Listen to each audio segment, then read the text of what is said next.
Good evening, guys. Welcome back to Wednesday night No Remorse show.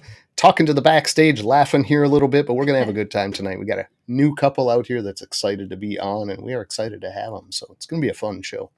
And these were kind of put in front of us by a couple other people that are pretty familiar in our little community group, whatever you want to call this collection of people that hop show to show. But Mission Morphs over there said, hey, we've got some close friends that started into this, and they would be a great interview. And we couldn't agree more after that short little pre-show talk, but this is going to be a good time. News for the week. Adding Forge Coin affiliates left and right. We jumped in a couple different Discords. Discords are popping this weekend, Monday through Tuesday too. But a lot of people just jumping on and saying, hey, what is that about? Can we get on there? So I've added a few into the scene, some that were missing, some that were new, and I'm still missing several. So we're going to have to do a different format for that pretty soon to list out all of these people, because we're not going to fit them all on the screen. But that is a fantastic deal. That's a good problem to have. It really is, guys, because it's a community effort that I don't think was maybe it's our fault for maybe not explaining it well enough, but it's just a great way to take everything from our show, stuff we put out there, auction stuff, Forge, any way you can earn Forge coin, and just transfer it to anyone in the community. And it doesn't matter to us if you buy our shirt or, John at Mission Morph's hat, or a snake from Josh at Having a Ball, Ripping Reptiles. Maybe they have a snake you want. Throw $40 worth of Forge coin toward that. But it's spend it where you want to, but keep it in our community. Keep it with people that respect each other, appreciate each other, and want to work together to grow as a group. So I do think it's a good thing. I think it's a huge positive, but the key is to get enough Forge coins so that you can spend some with everybody. Yeah. Yes, obviously. True enough. Yeah. We are going to implement some new ways to get Forge coin as well. There's going to be a secondary show coming out. We haven't quite worked out the schedule and how that's going to run, but I think that one's going to be a little more oriented on gaining Forge coin than our standard show. Every week we do the trivia. You got a chance to get 10 Forge coin there. We have special events through the year for holidays, maybe a pre-NARBC type of show where we do a little bit of more giveaways where you can get a bigger lump at a time, but there's ways to get Forge coin out there. So we do already, God, I want to say well over 600 Forge coin floating around from start to finish here. But I haven't totaled it, but it's got to be close. Yeah, it's getting to be a fair amount of money that people can pass around and just spread through the community. So do that, guys. Focus in and try to get some of that in your pocket, and don't be afraid to spend it. Don't be afraid to reach out and say, hey, I'd like to use it here. We'll make that happen. So, news from you guys at all? Other than this BS negative 15 degrees every morning stuff that's going on. Waiting for it to end. We gotta get moving on the facility again. So that's coming up here in a couple of weeks. But other than that, no news from me. No, kind of stagnant. A lot of animals that need to go out, a lot of animals that need to come in, and we just can't do it with these weather windows the way it sits. So kind of stagnant on that front, but great news as far as building networks and relationships and adding people in. We have a new sponsor on the board. We've got Ripping Reptiles there that agreed they're going to jump in both feet. They wanted to do the affiliate and the sponsorship, so they're down there too. Appreciate those guys for sure. And that's basically it. I think Jamie can start flopping up all the people that came out tonight to check out S&M. See what we got. Let's do it. Got Vance, Blue Zombie Morphs. Appreciate you, sir. Brother Vance in the house. The dead man. Always good to see Vance in here. We got Chris all the way from down under Fry's Critters. Chris is a great guy, man. He's got those lace monitor. Well, at least one lace monitor. And boy, is that thing wild. Oh, wow. Blakers. Every time. Blakers is here every damn week. Appreciate you, sir. Thanks for coming out.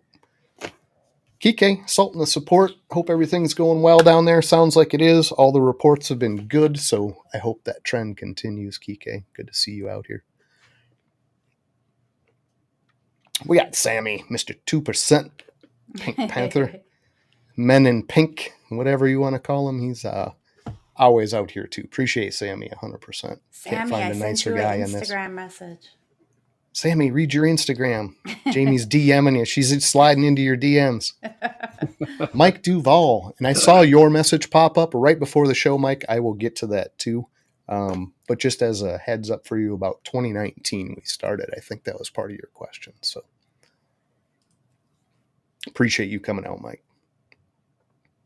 Oh, we got Val from White Feather. Good to see Val out here too, man. Talk about a nice guy. And crazy unique stuff coming out. I think he's pretty well proved out a couple of his own dinkers that he's going to start releasing. So keep an eye out. Those things are wild. Low Life Thomas, probably on the road somewhere, over the road hauler right there. But Thomas is a nice guy too. Appreciate you, sir. Bone Daddy, unofficial sponsor, hiding in the backdrop there behind his 2 logos stacked on top. Jason's sporting his shirt tonight, but Vinnie's a hell of a nice guy, and we're going to leave him on the board till the end of time. So, Don D, you know what time it is. You already know. Purple Rain in the house. Appreciate you, Don D. Just going to get that song till the end of time as well. Once we start into something, you can't get us off of something like a damn pit bull, but appreciate it, Don D. James B. Easy, the back alley artist, I call him. Not so back alley anymore. He's posting some of his art on the Discord, so if you aren't in our Discord and you'd like to be, give us a shout. I'll throw you on there. Send you an invite. My boy. Nathan Wester. Who's that, Jamie? That's my son. Yeah, that is your son. But good to see Nathan out here. It's a fine young lad. Yeah. But popping in to watch his mom do her hot seat thing, I imagine. He gets some chuckles out of that. He's a very cool kid. There he is. John, Chance, and fam down there, Mission Morphs. That is the unofficial sponsor of this episode by bringing us a guest to sit down with and talk to. So appreciate you, John. We got T Keys. T had Charlie on tonight, but it was not for the typical shed testing. I think they touched on it a little bit, but it was mostly to see what the heck Charlie has for snakes. So if you're curious Charlie what he does. Some cool snakes. Yeah, you think it's a secret. You never see him, right? Yeah. Right? Well, tonight you got to see him. Or if you didn't, go back and watch that show. In fact, go back and watch that whole damn catalog over on the Whiskey Bomb Network. Appreciate those guys. Ash, appreciate you, sir. Morph Minded, that is the Malice connection right there. One of his own genes. He's going to be putting out more and more of too. So, Tim, sitting on the couch, sipping a brandy 7, maybe. I just give him a random drink every week. It's a drink of some sort. But that's the old man watching the kids stumble and bumble over their words. And there is the better half of that Tim Connie combo. Same couch, different drinks, maybe yelling at each other, maybe not. Tim and Connie sitting watching. I bet they're not on the couch. I bet they're in separate recliners. Yeah, you think so? Yeah. They could probably say so. Pip said, but they're not in the same recliner. Right. They're not in the same recliner. That I do know. Ashley, Nikita, appreciate you guys. This duo here, man, talk about some crazy hypo, crazy cryptic, super nice animals they produce. We still have some stuff coming from them too. So yeah, and we've already gotten snakes from them. Super nice pair of ladies there. We got Shauna, TFN Shauna. Boy. It's the Fat Man Nation Shauna. That is the engine on the bus. That is Fat Man Nation. Keeps that on the road and keeps it running. Forge Fam, one of our favorite North Dakota guys. Actually, the only North Dakota guy we know, or that I know personally, but still going to be our favorite. He's out there hunting down fine bourbon. If anybody has a fine bourbon connection, that's your guy. Got Josh at MCBR. It's Mantooth Captive Bred Reptiles. I personally like the old Raptor logo, but he moved on to this new one. It's just MCBR. They're both sharp logos. I just kind of liked that Raptor look. Reminded me of the... I think he's going for more sophistication. Yeah, getting away from the... Yeah. But possibly. Third Coast. Always good to see you too. Appreciate you coming out tonight. Yeah, it had that Lost Island kind of a feel with the Raptor running through the weeds. But... It did, yeah. Jason Opelt, appreciate you, sir. Comes out every week. Old family friend. T-shirt should have been there. Just had a birthday. I think he's like 87 years old now. Something like that.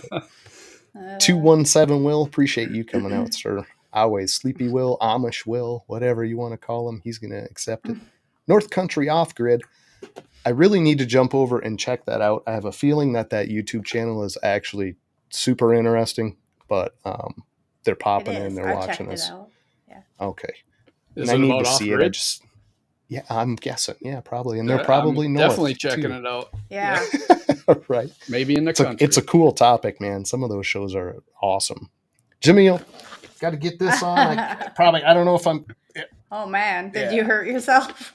I did. I think I threw something out, but I got that disco pose, and I appreciate you, Jamil, every week. That was so fast. You're like, snap. Oh, yeah. You got to, don't you? Marcel, good to see you, sir. Appreciate you popping in here, too. Hopped over from the Whiskey Bomb Network. Saw him earlier tonight. So appreciate it. Thanks for coming out. Got D's Balls and Exotics. Dylan. Yeah, we do need to hook up a different duo on the front end of this. I thought the same thing, Dylan. We talked about it a little bit in Discord, but yeah, this is going to be a fun one. Without the BD or not, this is going to be a good show. So, Greg, Rippin' Reptiles, official sponsor and ForgeCoin affiliate. Thank you, Greg. Thank you, TJ. Thank you, Rippin' family, for jumping in and saying, hey, we like what you're doing, and please keep doing it. Look who's double dipping. Oh my God, we got double dippers. And I know that's not Johnny to me. People used to call me Johnny years ago, but haven't in a long time. So that's got to be Johnny at Mission Morphs. So it's good to see double dippers, though. We like those comments. Eric B. No Rakeem. This is just the shiny forehead in the rearview mirror of the dark car in the parking lot. Eric, oh gosh, love seeing you every time he hops in a live or in the Discord. That's all you get. He's out in the parking lot in the dark. He's always helping us get likes and subs, though. Oh, yeah, absolutely. He's always telling people, smash that like button. I appreciate that. Mitzi, I'm going to let Jason do the heart over there because my hands don't work that way. It's pretty bad. Pretty bad. Yeah, but still, appreciate it, Mitzi. You do it pretty good for a dude. Yeah. Thanks. For a dude. Jeez. That's a questionable pause comment right there. Uh-huh. We're going to just keep moving past that. You do it pretty good for a dude. Of different directions on that one. So many pause angles. So we pretty much work our way through it. No, we got Big Dan, Vision Quest. Puzzle game on point with this guy right here. A couple. I saw Fred out there too. Yeah, there he is. Cheesy Fred. Appreciate you, Fred. Thanks for coming out. Oh, he's got the Morph shirt on today. That's fantastic. Awesome. Appreciate you, Fred. That's the other half of that, other third of that Whiskey Bomb Network, but always does an awesome job with the guests and stuff that come on the various shows, man. Wiz cracks me up. And for whatever reason, he can't help but read my stupid comments in those shows, and he's dying, falling off his chair half the time. So appreciate you, Wiz, man. Thanks for coming funny. out. Beatlock jumped over from the earlier show, too. So good to see him. Been in here a couple different weeks in a row now, so that's getting to be fun to see the same faces all the time. Yeah. Definitely appreciate it. 100%. It's always good to see all these faces out here, honestly. It makes you feel like what you set up for through the week was worth it and all that good stuff. Randall, hope you are sipping out of those 16-ounce Pilsners. We shipped a couple out your way. Yeah. That merch game is on point with Lindworm Exotics, so I'll tell you right now. Oh, yeah. Best designs, coolest logos and stuff, man. Randall, Larry, awesome job on that stuff, and everybody can't wait to put it on for the different shows for good reason. A lot of aesthetic in there. Plus, they got a hell of a nice collection of animals. And they're pretty decent guys, too. They're not jerks, so that's cool.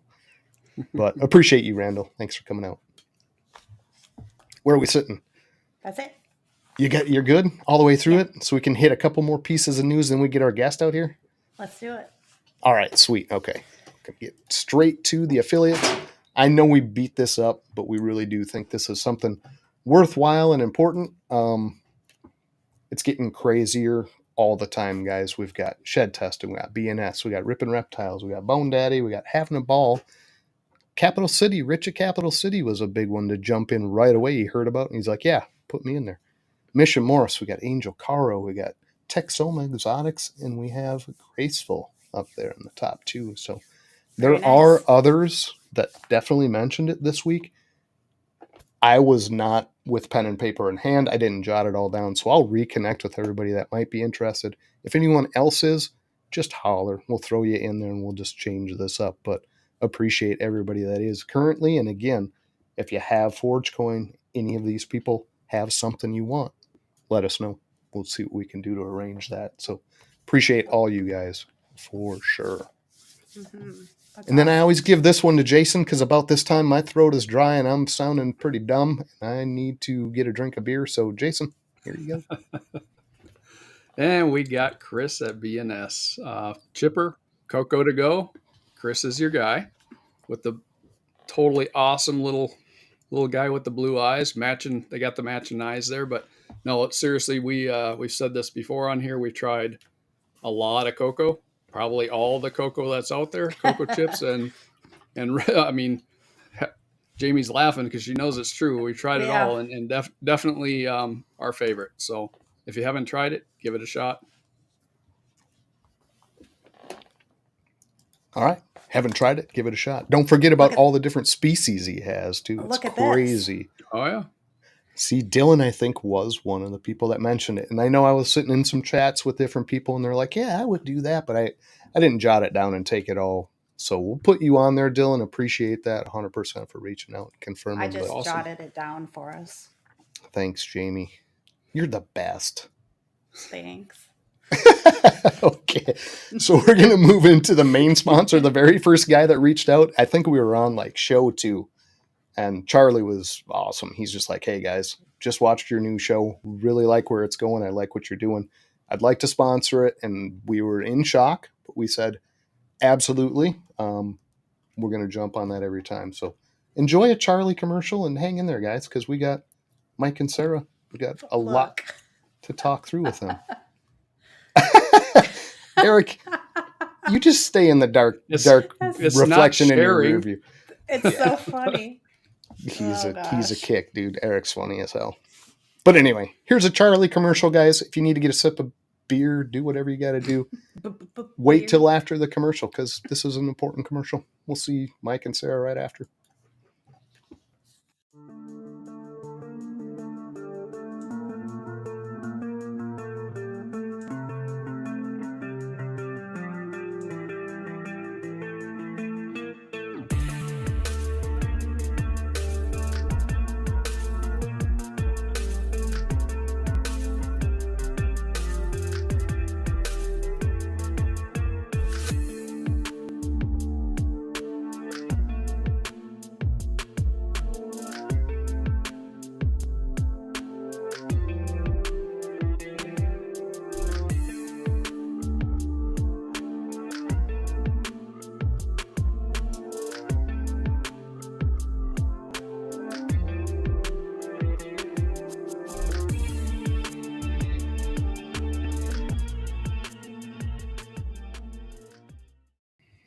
All right, we are back, and we need to update some of that stuff on the screen. I know Charlie's added some things. There are things right on the brink of release. I know Lace is one of those. I know Monsoon's getting close. It's been floating around for a long time. So we'll update the end there, get everything in there that's current for jeans and what's coming out soon. But are you guys ready to talk to Mike and Sarah? Jamie, you ready to head backstage, run some comments, get the questions? If you guys have any questions for these folks, pop them in there. Jamie's going to try to get to them, and Jason and I will try to sort that too. But let's meet Mike and Sarah. If I can get this to go, we'll do it. And there we are. Sarah, Mike, how are you tonight? We're doing great. How are y'all doing? We're doing. We're squeaking through this, stumbling over words and just jamming stuff out there. But appreciate you guys coming in and sitting down with us tonight. Yeah, absolutely. Yeah, we're looking forward to it. Oh, it's going to be a good time. And I know that people have probably seen the name. They've seen it associated with different things. They've seen you in chats and stuff. But I think a good portion of the audience probably isn't that familiar with you, how long you've been in it, and the basic backstory. Do you have kind of that elevator pitch you'd be willing to kind of throw at us and tell us a little bit about yourselves? Yeah, I think where this started, I mean, we're new at it. We built our first clutch last year. We had 3 clutches last year as our first go at this. We started the year before, following our friends at Mission Morse, John and Bridget. And so we started to look into some snakes. We found some that we liked and started out slow, and we're able to put some together some that we liked and some that we really didn't know what we were doing, and we made some that are weren't towards any specific goals, but we've learned a lot in the last year or so from friends we've made in the industry, friends we met at Daytona. Daytona was a great trip last year, and between Wiz and Keys and Ray at Alluring Serpents and Stan at Sea of Serpents and all of our friends that we've met out there have been such a big influence on what we've done over the last year. And so we're excited for what's going forward. What's next. So, yeah, absolutely. So relatively fresh at it. And you talked about, I think 23 was like your first couple of animals you purchased and started really considering this. Is that right? I think we purchased 3 and 22. Late 22. And then I think 23 is the first time that we've heard anything. Yeah. Okay. And did you immediately 23? Were you able to produce clutches before the end of the year? Or did it kind of roll over to 24? Was your first set of eggs on the ground, or no? How did that progression happen? 23 was so in 24 we got. I mean, 22 we did get a couple of snakes. Mm-hmm. Nothing happened with them. We just got our first ones. Started to get our first set of racks and kind of build out. This room was really a hunting room for me. Right. This was my hunting room. It's actually his office. It was my office, but it was my hunting gear and Yep. So it's slowly taken over now. I have a big incubator, have my hatchling racks over there, have our big racks here. And we didn't do much in 22. 23, we were excited. We bought a bunch of females, older we had 3 females. Clutches. Our first 3 clutches were in end of 23. And we had no males. So what we did was we kind of bartered and begged and partnered with Mission Morph to borrow some males and do a together partnership on those 3, and we were able to get 3 clutches, and they came out well. They were healthy. I don't think we got any slugs out of any of them. I think we had 1. It was really positive. It really was. What we actually made was some that we liked and some that the industry really liked at our first show when we vended, and some of them that we didn't really know where that was going, and it was probably our first one, so we didn't know exactly what we were putting together. But now in 24, we've already got a clutch. We had a clutch out of 24, and we have a lot coming here in 25. So it's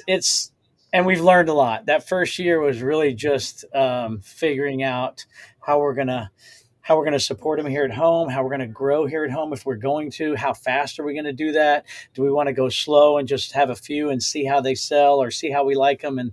And there was a lot of stress with that because we didn't know anything, right? We're so new at it. And so, and we were a little nervous because we didn't, when you talk to people that are in the industry, they know so much more than you do. And so it's a little intimidating to kind of go, how do we bridge that gap so quickly, right? How do we do that? And then what we realized is everybody in the industry has just been fantastic. They're so nice. We've met some really good friends, and we realized that we just needed to chill and relax, enjoy it, and don't stress ourselves out about trying to make something too fast or not fast enough or any of that stress. So we've or trying to get into the super valuable stuff like just right away. Yeah, just figure out what you like and try after that, and don't worry about all the stress of, oh, it's a new business. You have to be doing this. You have to be doing that. You have to hurry up, get your name out there. You got to meet all these people. You have to, and we've kind of chilled about that, and it's been great for us. It has been a very positive experience. So. Yeah, you think about. You say like in your first year, it was a lot of learning. You got a lot of stuff that you got to try to absorb and learn. And you think about the people that don't have John from Mission Morphs, or, they just kind of, I really want to get into this, and they kind of do it on their own, man. There are so many pitfalls, opportunities to make huge mistakes. And I mean, it sounds like you said, you haven't done it, so there's experience to learn from, but you had some good guidance, right? Oh, I had, Johnny was great because I could, we went to shows together very early on. He's my best friend. We hunt together. We have families together. His kids are my kids, and vice versa. And so we're very tight, and we live very close to one another. And so we were able to go to shows. I was able to ask a lot of questions. Why would I do this? I like this one. Should I get it? He'd ask me questions like, what do you want to do with it? And I'd go, I don't know what I want to do with it, but I like it. I want to just get it. Let me get it. And he goes, well, you got to have some kind of plan. I go, I don't even know how to make a plan towards something that you don't know anything about. And so it started like that. And it was a little bit of stress, but Johnny's been great. Without him and having a mentor like that has been. Yeah, without him, I wouldn't have any snakes. It'd be everything for us. It's been everything for us. So there's kind of a good question right out of the bat, and you've kind of touched on this a little bit, but did you have any kind of strategy right out of the gate, and have you had to pivot from that, drastically, or are you just you've started slow and you're staying on that path? So I think the first strategy was we're not going to have 150 snakes. I mean, and I know that's not a lot, but we just don't have the room for it. And so. And then what kind do you get, even if I didn't really do snakes so much. So then we just kind of started going to shows, and Mike picked some genetics out that he really liked. Like at first he really liked clowns. And so, I think that was his first love more than anything was, I really like that. And then, it kind of grew from there, and we started to see more and more, but we've just tried to stay small and focused because we just don't have the room to grow big, and we want to learn before we outgrow what we know. Okay. Yeah. So that's a great kind of lead in, because you jumped right in there, Sarah, and it sounded like you weren't really all about snakes to begin with. So, and maybe still aren't, maybe still on the fence a little bit, but how does that dynamic work with you two? Was it John kind of talking with Mike and driving this that started this, or were you? It's kind of funny. So I don't have any phobias, and I'm a vet tech. I have been for years and years, done mostly emergency practice. My degree is in biology. So I have a lot of background in genetics and animals and stuff, but if I had a phobia, it would have been snakes. Okay. But I do train horses and I race horses. And so 1,200 pounds of angry doesn't bother me, but a very angry snake, I'm leaving the room and screaming all the way. So right. Adjustment. There have been times over the years that I've had to handle snakes. I just wasn't familiar with it and I didn't know them. So it has been an adjustment. It can be very comical sometimes. It's very entertaining. It's extremely very entertaining. But I know do it because looks like John's reorganizing for you guys there, so you should be good to go to get that 150 in no time. Yeah, we watched him. We watched him do it, and when he would bring them home, and we would go over and see them, or we'd be at shows when he got them, we'd be like, we don't even know what that is. We actually used to bet on how many they would come home with from a show. We're like, what's the over and under at this one? Yeah, it's like 8. Yeah. Right. And the funniest part was they were buying things that we didn't even know what they were. So when we started, I really liked the clowns and I really liked the pieds, and we started there. And then I learned about DGs, and I bought some from Eric.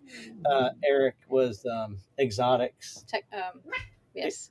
Anyway, so I bought a pair of DG pinstripes, and they're beautiful.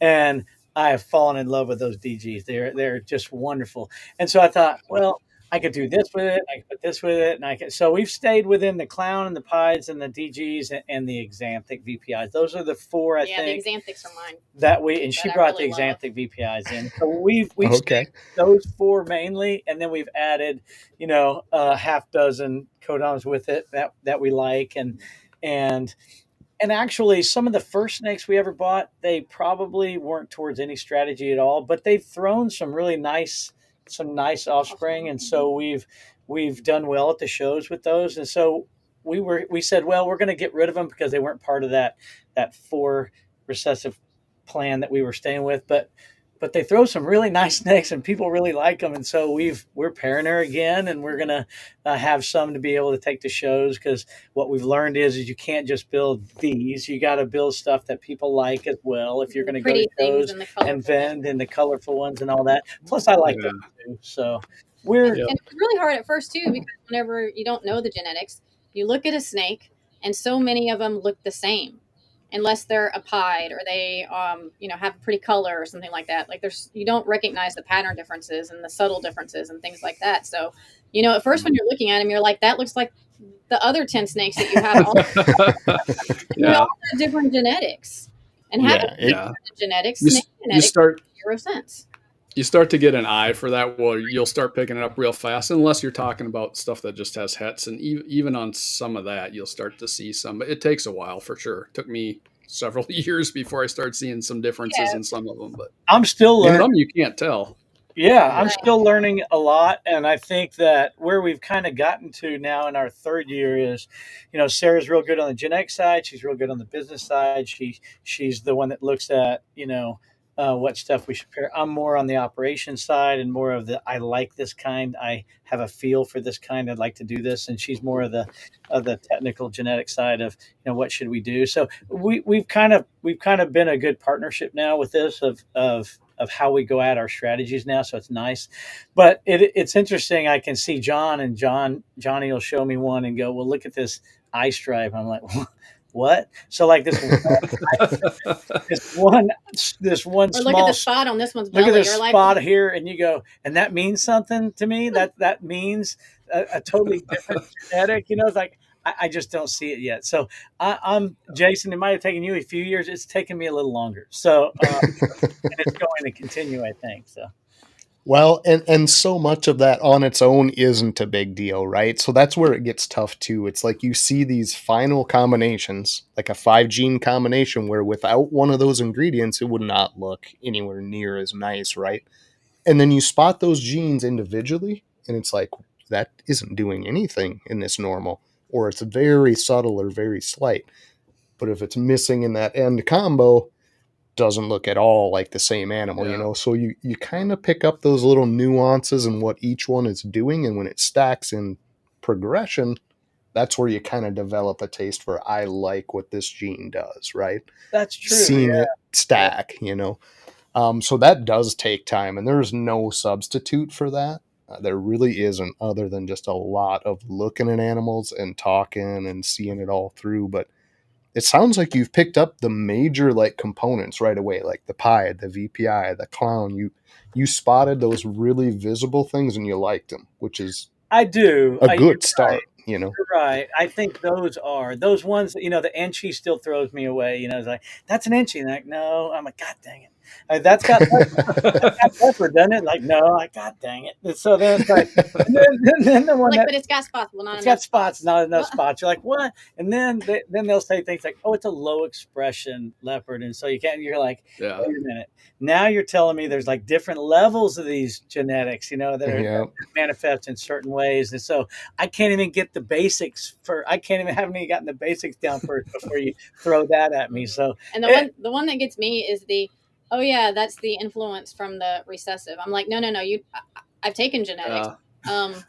Recessive. The point is they're recessive. What are you talking about? That's influence. Yeah, it's snake recessive. Yeah, all the snake genetics are a little kind of their own deal, but they are. And we have some that I got a pair of DG pinstripes. That one's a DG pinstripe Krypton. He's incredible, and then one is a DG pinstripe cryptic or clown. And I'm like, wait a minute, I thought that was what the Krypton was. But anyway, so then you get those kind of things. You're like, I don't even want to go there because I can't even pick up what single genetics are instead of these optional, like Candino, right? Candino is supposed to be, a this or that. And so I'm like, I just like the way that snake looks. How about that? So. Yeah, the allelic stuff just adds that extra layer of complication that tends to throw people off. And again, it's a time thing where you see it enough and you've kind of looked at it enough and you get that picture in your head of what the two do, and then it starts to make sense, but it's just purely time. What I like, though, and what I actually am enjoying a lot already is the smiles, the energy. Like, you guys are liking this. Yeah. And that's what's important. Whether you know a bunch of stuff or you're experts, or none of that really matters. You seem to really be enjoying it, which is really awesome.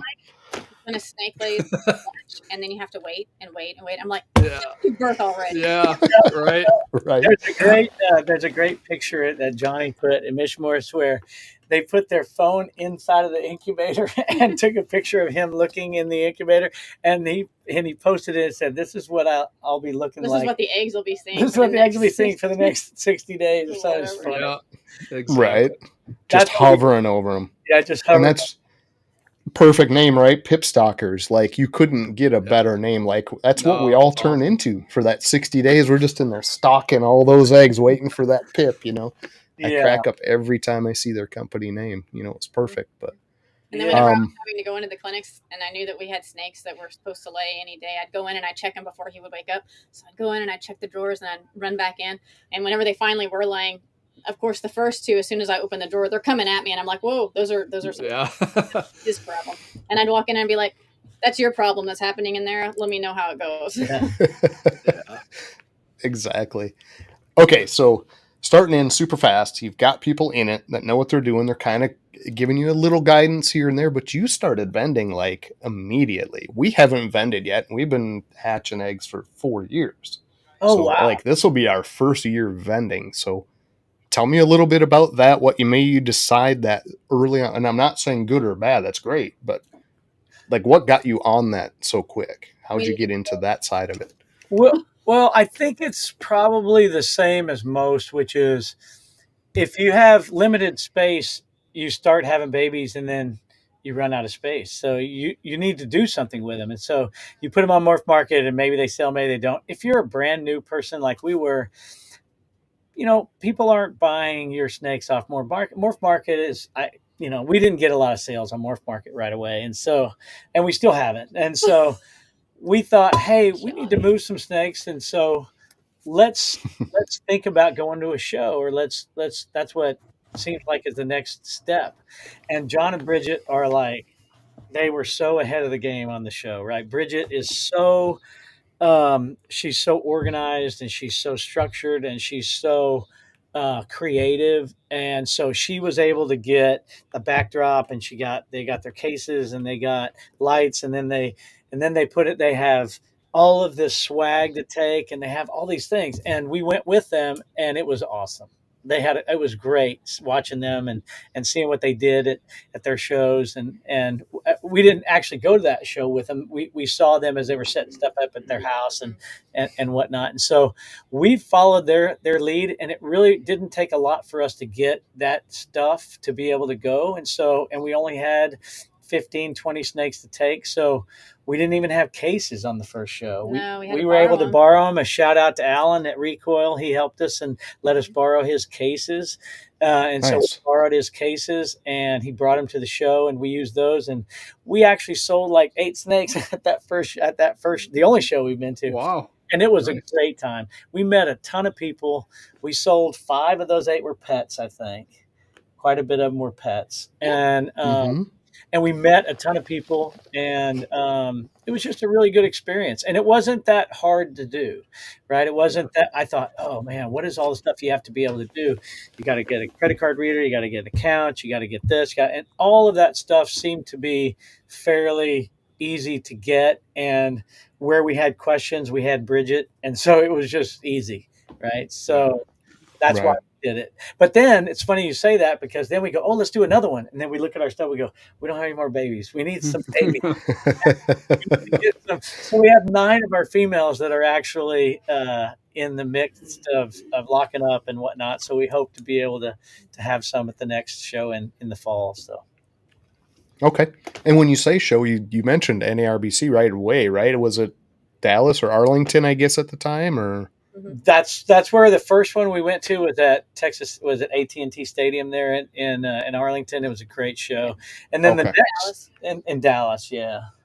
That's when we visited, though, I think. We visited when they had it in Arlington, and the first show we vended was in Dallas. And then we vended with it next year, and that's where it was at the warehouse, I think, in Dallas. And so that gotcha. was one. So, and we're going to that one again at the end of March. So okay, yeah, that's awesome.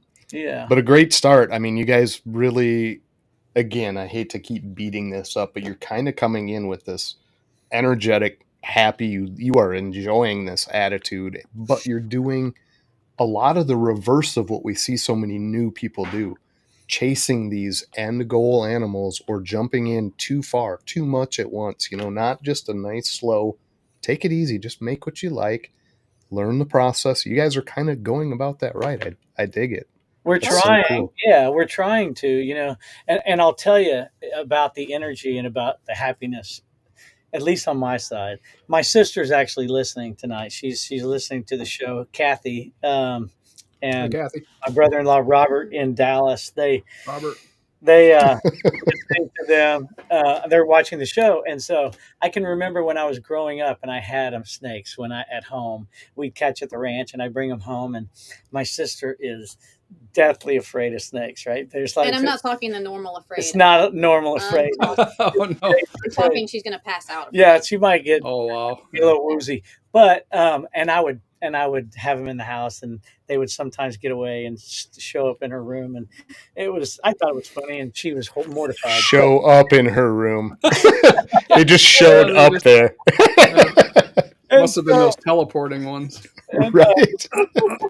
and so that's the way I grew up. Was I just love snakes, and I enjoyed it. So now that we're doing this, I look at it as, it's a business, but it's a hobby for me, and it's really something I enjoy. I really do. And it's a little weird, you probably know it. Everybody knows it that's in this industry. They tell some people and some people go, oh my gosh, why? What would. Yeah. Pull back and like, what? Sometimes we go out and I'm like, don't talk about Sometimes we snakes. go out, Sarah goes, don't tell anybody Don't about it. tell anybody. Don't say anything about the snakes. I'm like, okay, I won't say anything, So it's just funny because I'm just so comfortable with them. And people are just like, think it's the weirdest thing. And so it's okay. Yeah. It's just that we're enjoying it. And like Sarah said, she is fairly afraid of these things a lot of the Only time. some of them. And but she's been a real trooper, helping and And I don't want to be afraid, so I make myself do it. But man, she'll climb a wall. Sure. Like, she will climb a wall up there when something happens. I feel No joke. I literally turned and ran right into the door one night because one of them. And it was coming at him, and I was so scared for him. And this is after she. This is And after. this is not in the beginning. This is a year ago. Yeah, this you know? is after she's somewhat familiar with him. When Johnny first started their business at Mission, we would go over there when they would go out of town, and we go over there and clean them up on the weekends and help them or clean them while they're gone.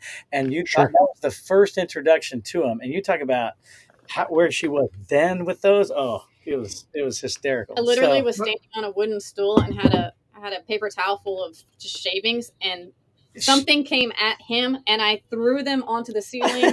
I don't know how I didn't. Yeah. And I told Bridget, we've got to put a camera in this house. It's so funny. Okay, so it sounded like you've got some though that you actually really are pretty attached to, right? Oh yeah, I do. Couple. Yeah. And even when they hiss at me, those don't bother me for some reason. But then there are just a few that they are not my problem. Yeah. Yeah.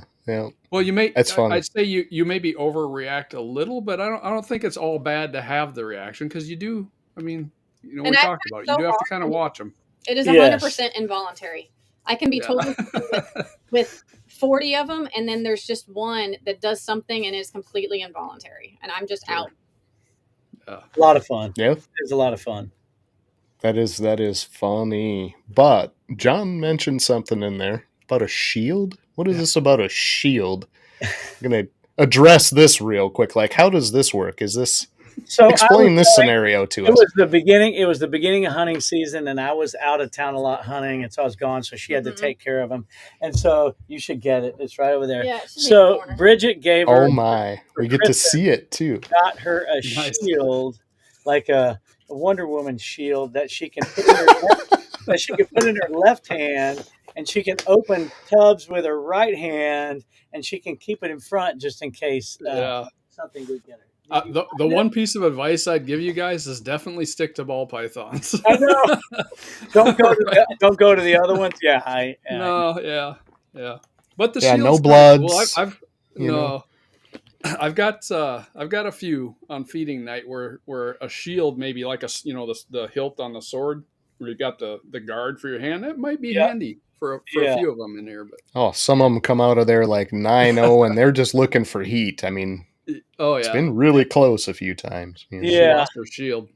And yeah, she did. It's up He top. put it up top. I'll have to get it later for you. But she's actually picked a few snakes out that she likes, and they're hers, and they're beautiful. She has a great eye for, one of the first ones she got was a male Candino black pastel, and we put it with our pied black pastel pied, and we made a panda pied the first on our first clutch. It was great. That's unbelievable. That's crazy. It really was, and we want to make more, so we're going to keep pairing those. But it was just a beautiful male. I think that male is outstanding. So yeah, and tell no issues everybody with how that many baby. eggs. Yeah, that too. Yeah. But Now, how many eggs was in that clutch? We only had 3 in that clutch. But we got a panda pied, we got a black pastel pied, and we got a normal het pied. Yeah, that's awesome. So, but that that panda was what we were really hoping for, and we did get one out of those 3.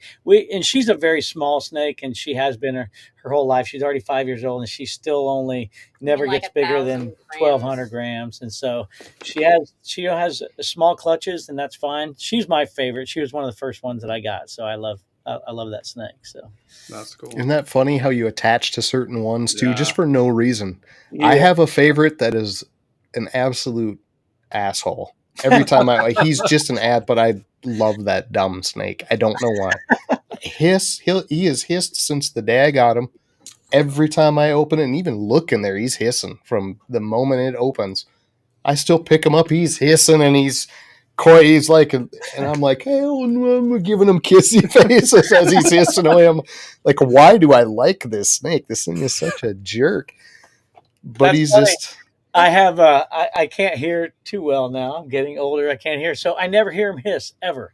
I haven't heard a hiss once ever. And she's like, they hiss all the time. Like, never hear a hiss once, not ever. Just oblivious to it. Yeah, that I'm particular oblivious one, I got him when he was pretty young, and he's the same way. Like, anytime I pick him up, he hisses at me, and for some reason, that one I'm totally fine with. I just tell him, "Oh, stop it! We're not going to do this." Yeah. And I have a little xanthic that strikes at him all the time. I have no problem reaching him, then picking that one up. It's weird. It's very weird. Yeah. But there are specifically 2 big females, and I'm like, nope. But we enjoy it. Like, I want to learn. We want to learn more, right? We see some snakes on.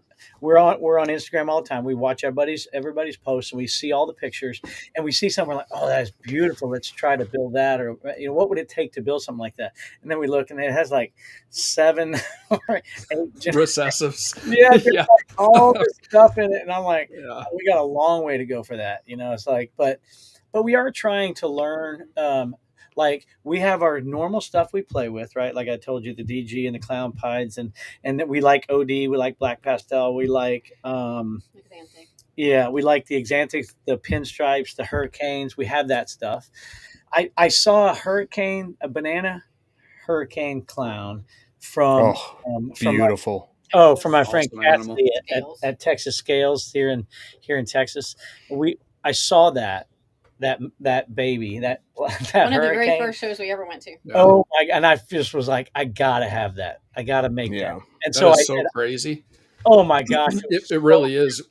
When you think of banana and you think of the hurricane, like, if you've never seen them mix, to me, and I think of those 2 mixing, I don't picture what you end up with. I always feel like the banana is just going to do some really weird stuff to it, and it's just going to be kind of this blobby. So many purples and oranges and bright. I mean, they're gorgeous. Yeah. Oh, you know that burst of that hurricane, what it does to that banana clown, and I was like, I got to do it. So we did. We bought a banana clown and we bought a hurricane clown, and we have we're trying to make those, right? But it's funny when we saw them then, they were 3,000 or whatever they were, right? They're expensive, 4,000, whatever, and now they're like $500. So you're like, well, do we still try to make that? Like, absolutely. If you absolutely make it. You like it, it's like, absolutely. Keep going with what you were trying to do, because that's what got you in it. That's what excited you, and so I'm really excited to make some of those. So, and you know how long that's going to stay on your vending table? about 2 Yeah. minutes. I Exactly. know. Do you know it. what I mean? They're I- just gorgeous. So So that's funny. why not? One of the females, that's not my problem. That's one of the reasons we decided to keep her, because we didn't know she was yellow belly. We didn't know until after her clutch hatched, and we ended up with some ivories and some ivory pieds. And we went, what in the world? What are we gonna do with these white snakes? Yeah. Okay. Well, I loved them because I like the pretty ones. You know, like I said before, the patterns, when you're new in it, you really can't tell the difference. And I like a lot of contrast, whether it's colorful or dark and white or whatever, which is probably why I love the Xanthics. But then we got to the show and realized that those went off our table the absolute fastest. He has one holdback that he kept from the clutch. I have a holdback, and I took it to the show just to kind of show it off because I didn't have enough snakes to fill We could have sold it 12 times. I could have sold it for 2 or 3 times as much because it's outstanding. And so we're doing her again because she just made some really beautiful babies. And they sold so well that you kind of realize that you have to have some of those, even though they aren't super high-end snakes. You have to have those because that's what brings people to the table, and that's what people like to see. And so, absolutely, yeah, because they are pretty. Well, always, and you know, we'd like to go to shows too, right? Because it takes you out of town. You get to go. You stay in a hotel. It's almost like you're on vacation. You get to go for a few days. We go to the one in Dallas. My sister lives in Dallas. My brother lives in Dallas. My mom is in North Dallas. So it's like, we want to go to the show. We want to go to the NARB shows in Dallas, right? And we do go to Daytona to visit. We don't been there. We would like to go to some of the others. Like to go to Tinley at some point. We'd like to go to some of the other big ones, but maybe in Georgia. But the one in Dallas, we want to always go to that one because that gives us just one more opportunity to get in Dallas, see my brother, my sister, go to the show, see all of our friends, and so it's fun, you know. Mm-hmm. We just got to have some snakes, you know, to take with us. It's fun. And we're kind of those people. Absolutely. Like, go, and you don't even have to say where. We're like, yeah, let's go. Yeah, we want to go. Going, let's go. We just like to go, right? We like to travel. We have a lot of animals, so we have to leave it to family to help take care of stuff. But we like to go. We like to travel, and we like to, you know. So we like it. Absolutely. We like it, you know. Yeah, absolutely. We did have one question while you were in that talks of the things that were going right and the things you did get. Did you end up with some stuff you were maybe regretting getting and had to kind of turn around? Is there stuff you just decided this isn't for us and moved away from? I think North Country. Oh, there you go, Jamie. Thank you. Yes, absolutely. Our very first snake that we bought, she was supposed to be a Super Pastel Het TSK. And so where we are anyway, TSKs are not a big thing, but I liked the way that they looked in the beginning. And so I said, okay, well, she was inexpensive. She was ready to breed. Let's go ahead and pick her up. She was our very first buy. Well, as it turns out, we bred her to a visual TSK and got not one visual. And we went, huh. Wow. So okay. Eventually I had her genetically tested and she wasn't what she was told what she was supposed to be. So sure, yeah. She made a whole bunch of these. Yeah, I mean we have some she made a bunch of fireflies and she made you know, Het TSK. Yeah. Yeah. And they're nice snakes. We like them. And some of them have sold. A few of them have sold at the show, but most of them not. And so now you see 5 males. I'm like, what are we going to do with this? You didn't buy that from Hilton Head Exotics, did you? No. Jason's going to not let that go. I don't blame you either. You know what's funny about me showing the snake is my sister was watching a show for a minute and now she's not. So I can tell you she doesn't do snakes. So and then you know we started out trying to be very economical about some things, and so we bought hets. You know, we went, okay, well, let's try to get it inexpensively and figure out what we really want to do. So, unfortunately, some of those are just, you know, single gene hets. But sure. Okay. And then we figured once we got a clutch or two, you know, we could go ahead and pass them along and keep some holdbacks if we wanted to. Absolutely. But anything specifically in a gene where it sounded good at the start and you just said, we don't want to go down that road. Like maybe you got a bunch of cinnamon and now you just really don't want to work cinnamon. Where you just said, I'd rather just not go that way. Was there anything like that? The TSK is the only one that we backed out on, and that was really, I still like the VPI. I love the VPI. I still like the Xanthic. We just switched to VPI. You know, I think we've been small enough. We've stayed small enough to where we were pretty predictable about what we were getting now after that first clutch or two. And so we haven't really fallen into that category of, let's get a bunch, put them all together, or put them, try to go certain ways and just see what happens. We haven't really been able to be that creative or that spontaneous, really. So we haven't. I think that one clutch that came out with ones that we didn't expect to get that is the only one, really. The rest of them have been we've been lucky. We've been Good. I might Good deal. for this, but I would maybe say sunset. What about it? Oh, yeah, Sarah. So we have a sunset project that we're trying.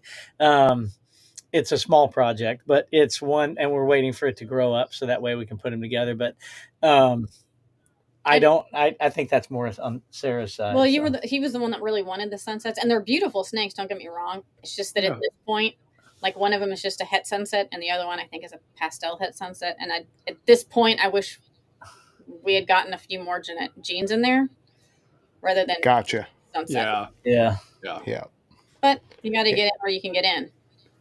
Well, and if you like sunset and it isn't going to be like a major thing for you and it's something you want to do on the side, again, who cares? And that's what I'm picking up over and over again with you guys, and your attitude about this is really good. It's in a good place. You're like, we're doing this because it's fun. We enjoy it. We don't have to make ends meet with this. We don't have to turn this into an all day, every day. It can just be something we like to do.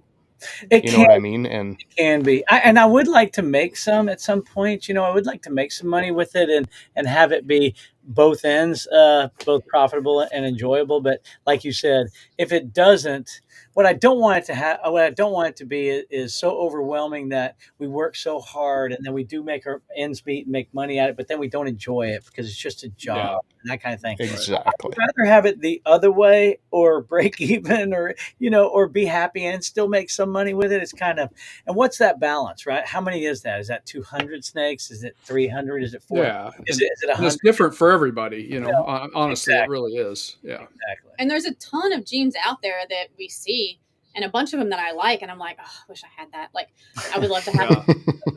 I would love to have. I hope it's a nice one. I hope it's.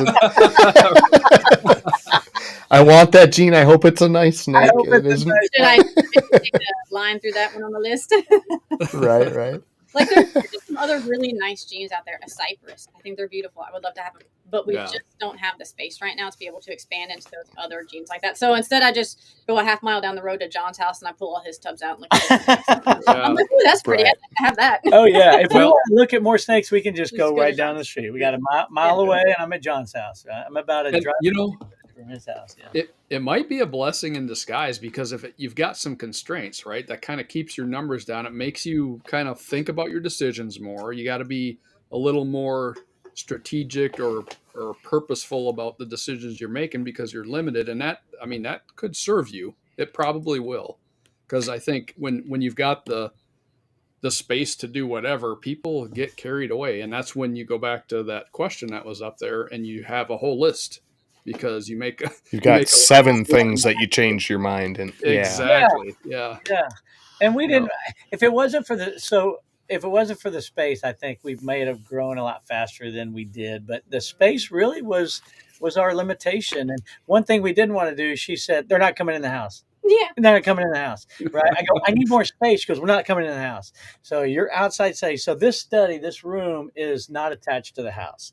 It's attached to the garage.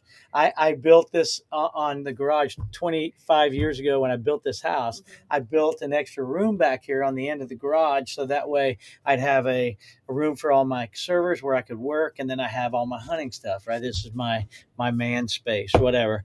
And then now it became the perfect place to gut it out, some of the old stuff, and put these racks in here. And now it's the snake room and the hunting room. And eventually it's going to become just the snake room. And all this hunting stuff is going in the house in one of the bedrooms. We have 5 bedrooms.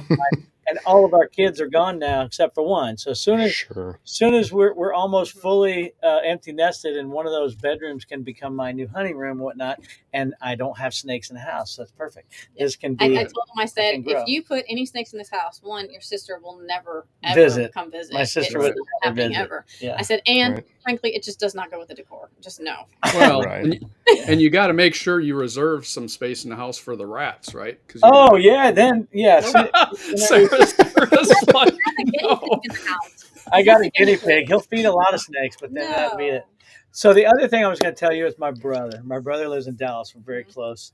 And that's why you, John, and Jason are brothers. And it's very endearing to me because my brother and I are very close.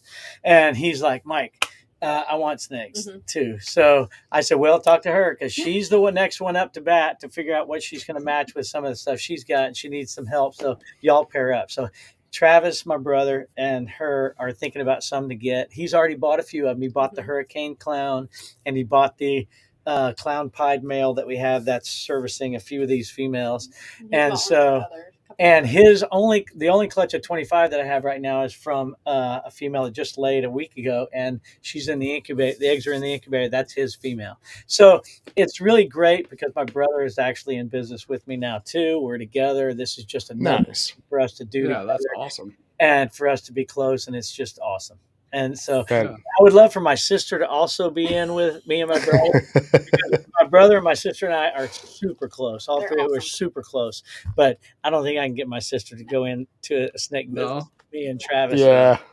But, that's a long dirt road for the sister. That's a long dirt road. She's not ready to walk that one yet. I told her she could be a silent partner. She's like, yeah, right. I'm not. She's like, no way. So anyway, just a shout out to Travis as well. I wanted to give a shout out to Sammy Vargas. He has been great when I saw him in Daytona and met him. He's been wonderful as well. So he was great to my family.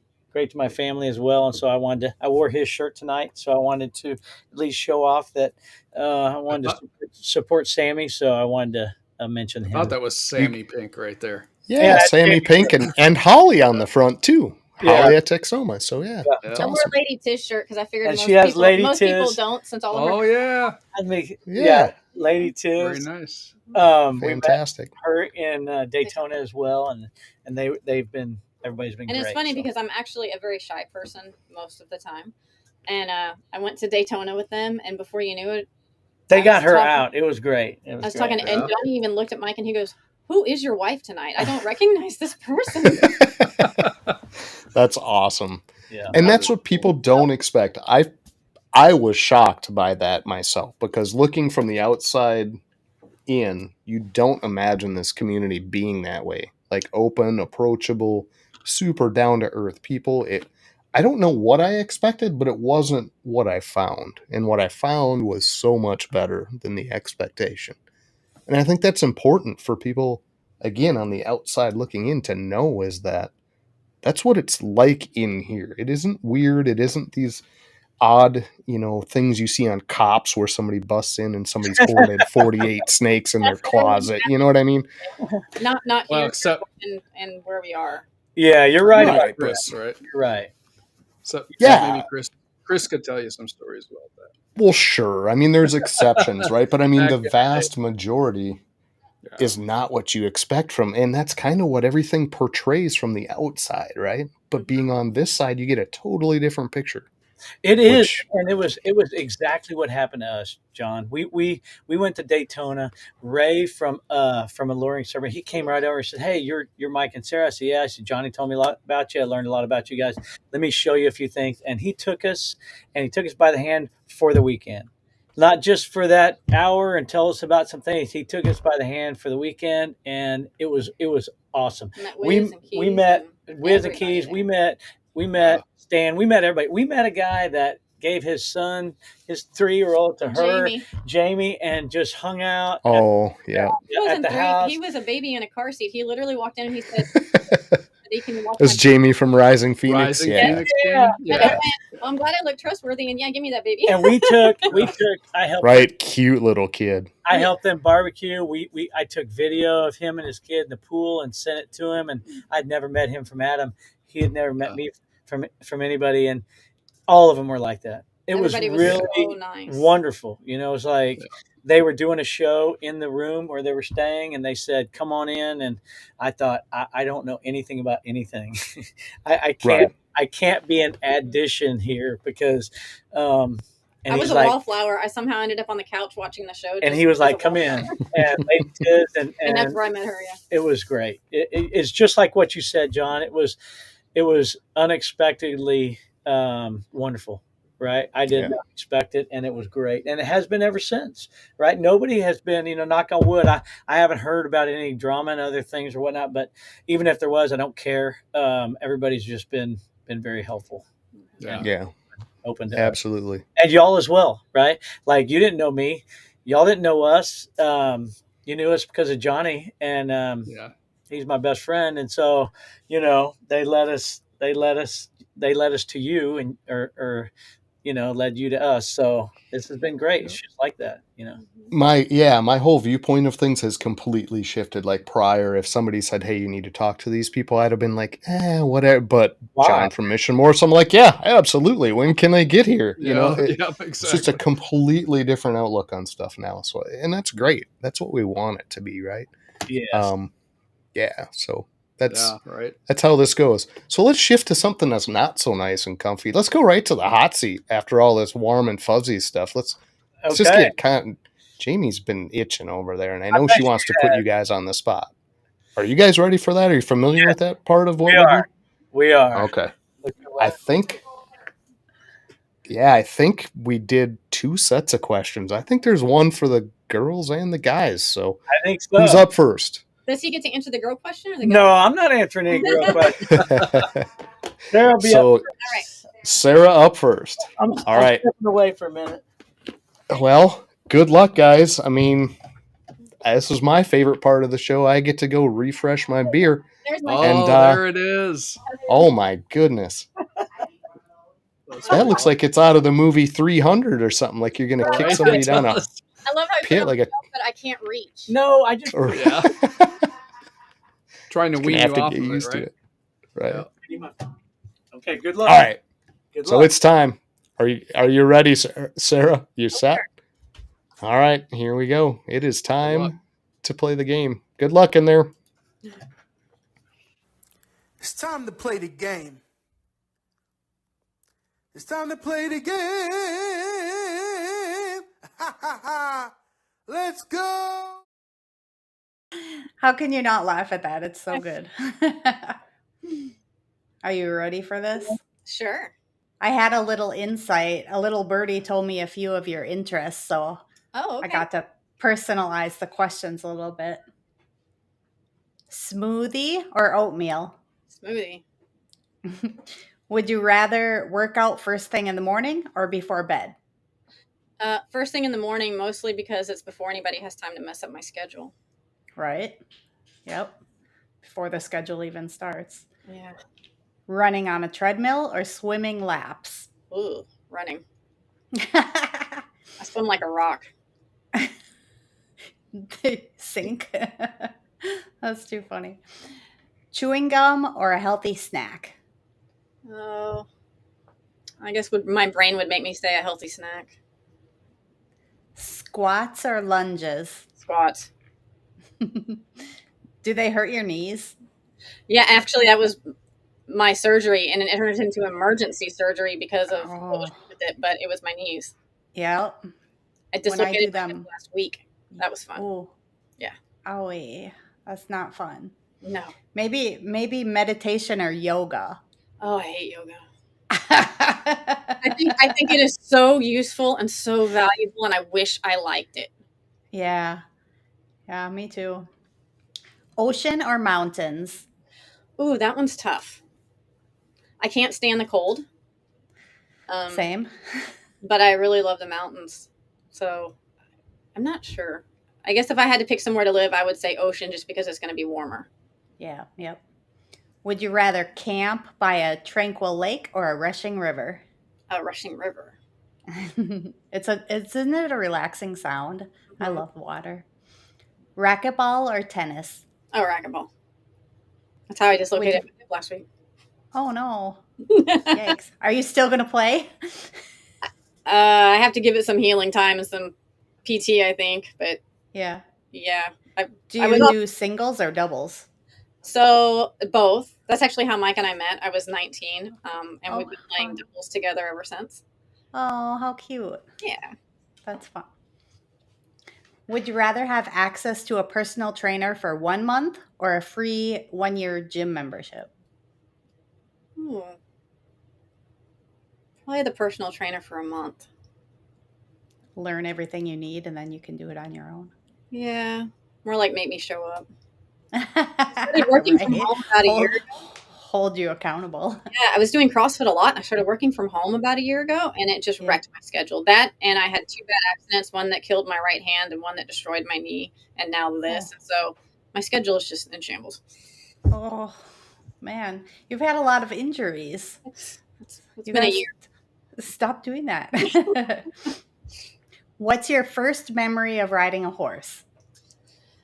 Oh, wow.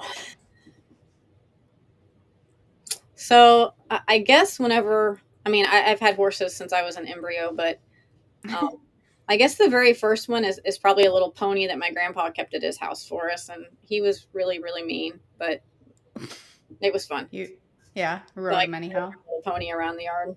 Oh, that's cute. I'm kind of afraid of horses. Honestly. See, I'm afraid. That's what I find so funny. Everybody that I talk to at the shows, I'm like, look, I will train 1,200 pounds of angry because that's what I've done in my life. It doesn't faze me. But these little things coming at me. Right. Like a horse's head is massive. Their eyes are so big. It freaks me out. Oh, I love them. Oh, it's scary. Do you do English or Western riding? Yes. Yeah, both. And I actually race endurance, which is kind of a hybrid, but cross country, like 50 to 100 miles at a time. Okay. Very fun. Pasture or stall? Pasture. Trail riding or competition? Ooh. That's kind of tough because my competition is kind of trail riding, but extreme. Right. So when I go on a trail ride, my friends send me videos and they're like, we thought we were going trail riding, but instead we ended up on the Man from Snowy River. Like that's not what we had in mind at 100 miles an hour. And I'm like, oh, well. So. The 2 horses that you have, do you ride them? Yes. Does Mike ride also? No. I keep trying to get him on. I'm like, look, I help you with the snakes. You got to come help me. So yeah, that would be fun to just go on a little trot with them. Mm-hmm. I don't know what that's called. What is it called when you just take a horse ride? Mike rode with me one time. I put him on one of my mom's horses, and he did ride with me one time, but that was years ago. Yeah, that's and funny. My horse, he's like. Yeah, he trusts and he's like, oh, this hurts. Oh, this hurts. Oh, this hurts. But you know what I tell people too is they're like, oh, you have horses. Let me come ride your horses. I'm like, but I need to explain. This is like telling a race car driver, let me come drive your car. We're not talking about the Ford Escort you're used to. We're talking about the Lamborghini, you know? Yeah. Totally different. Right. For sure. I can see that. Okay. Switching topics completely. Meal prep or cook daily? Order out. Yep. With a passion. Yeah, same. If you could hang out with any cartoon character, who would you pick? Stitch. Yes. They're so cute. Stitch is everywhere these days.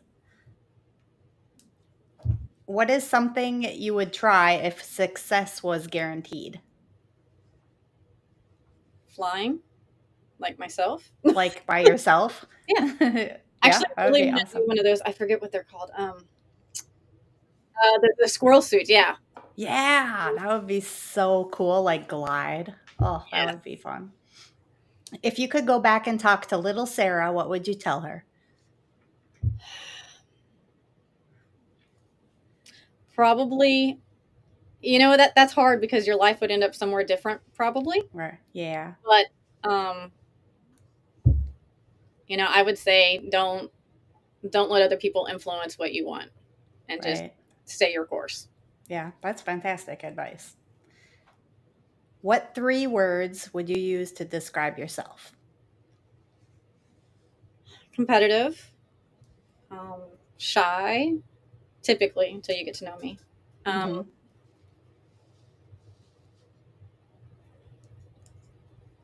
Compassionate. Yeah, very nice. Very nice. And what would you like to be known for? That's really tough. And I say that because there are many different sides of me, I guess. But when you're in my circle, you're in my circle, and I'll walk to the end of the earth for you. Yep. If you're not in my circle, you may get a totally different side I'm not everybody's flavor, and that's okay. Yeah, absolutely. I love it. I love it. That, you know, I love my family and I love my people. How many children do you guys have? We have 4 together. He has 2. I have 2. But again, we've Okay. known each other since I was 19. So Right. we've known them our whole lives, all of us. Yeah. Are the kids all similar in age? They are. So everybody's just about to have a birthday. Like either they just had one or we're literally about to within the next month or two. And they're Yeah. going to be 23, 2 21-year-olds, and an 18-year-old. Okay. Very cool. I love that. You did awesome in the hot seat, Sarah. Oh, We're going to switch over to Mike and give him a turn. all right.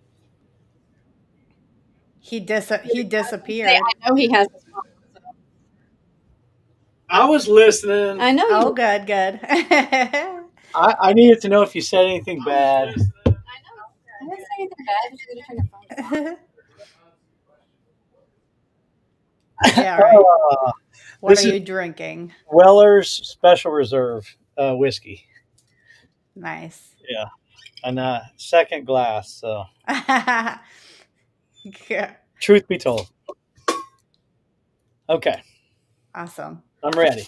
All right. We're going to start you off racquetball or archery. Oh. I'm going to make you choose between 2 of your favorite hobbies. Oh. I got Archery. Okay. Stationary target or 3D target? 3D. Robin Hood or Joan of Arc? Robin Hood. Indoor range or outdoor field? Outdoor field. Okay. Now we'll talk racquetball for a minute. Singles or doubles? Singles. Take a risky shot for the win or play a safe shot to keep the rally going? Always go for the win. Yeah. Even if it's against your wife? Always go, especially go for a win against She will do it. She will do it every time. So yeah. Would you rather always hit a perfect iron shot or always make a putt from 10 feet?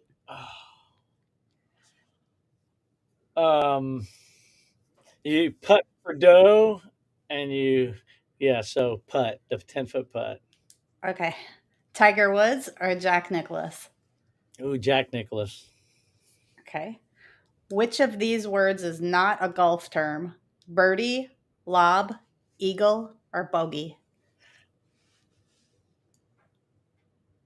It'd have to be lob, but there is a lob shot. That's right. Lob shot in golf. Okay. Yeah. I didn't see that on golf terms. My bad. Well, there's a lob wedge. I don't know if there's a lob shot, but a lob wedge. So Okay. I learned something. Bass fishing or fly fishing for trout? Oh, bass fishing. Yeah. Yeah. We have a bass hanging in our snake room on the wall. It's pretty funny. Oh, do you? I have a lot of taxidermy in the house. I can't even show you. I have a lot of taxidermy in my house. So I get it. Would you rather hunt or fish? Hunt. Okay. Would you rather fish from a boat or offshore? Well, when you go offshore, you do fish from a boat, but I would say offshore, yes. I mean, like on a dock or something. Yeah. No, offshore. Yeah. From the shore. Yeah. Spontaneous road trip or planned European vacation? Oh, that's tough because we've had some really good spontaneous trips. But I like planning. Well, I just planned a trip to Costa Rica. We're going to Costa Rica in June, so nice. We're really looking forward to that. So I think as I get older, the planned trips are really yeah. Nice. It takes a little stress off. What are we gonna do? It does. Yeah. Countryside cottage or urban loft apartment? Countryside cottage. Horseback riding or cycling?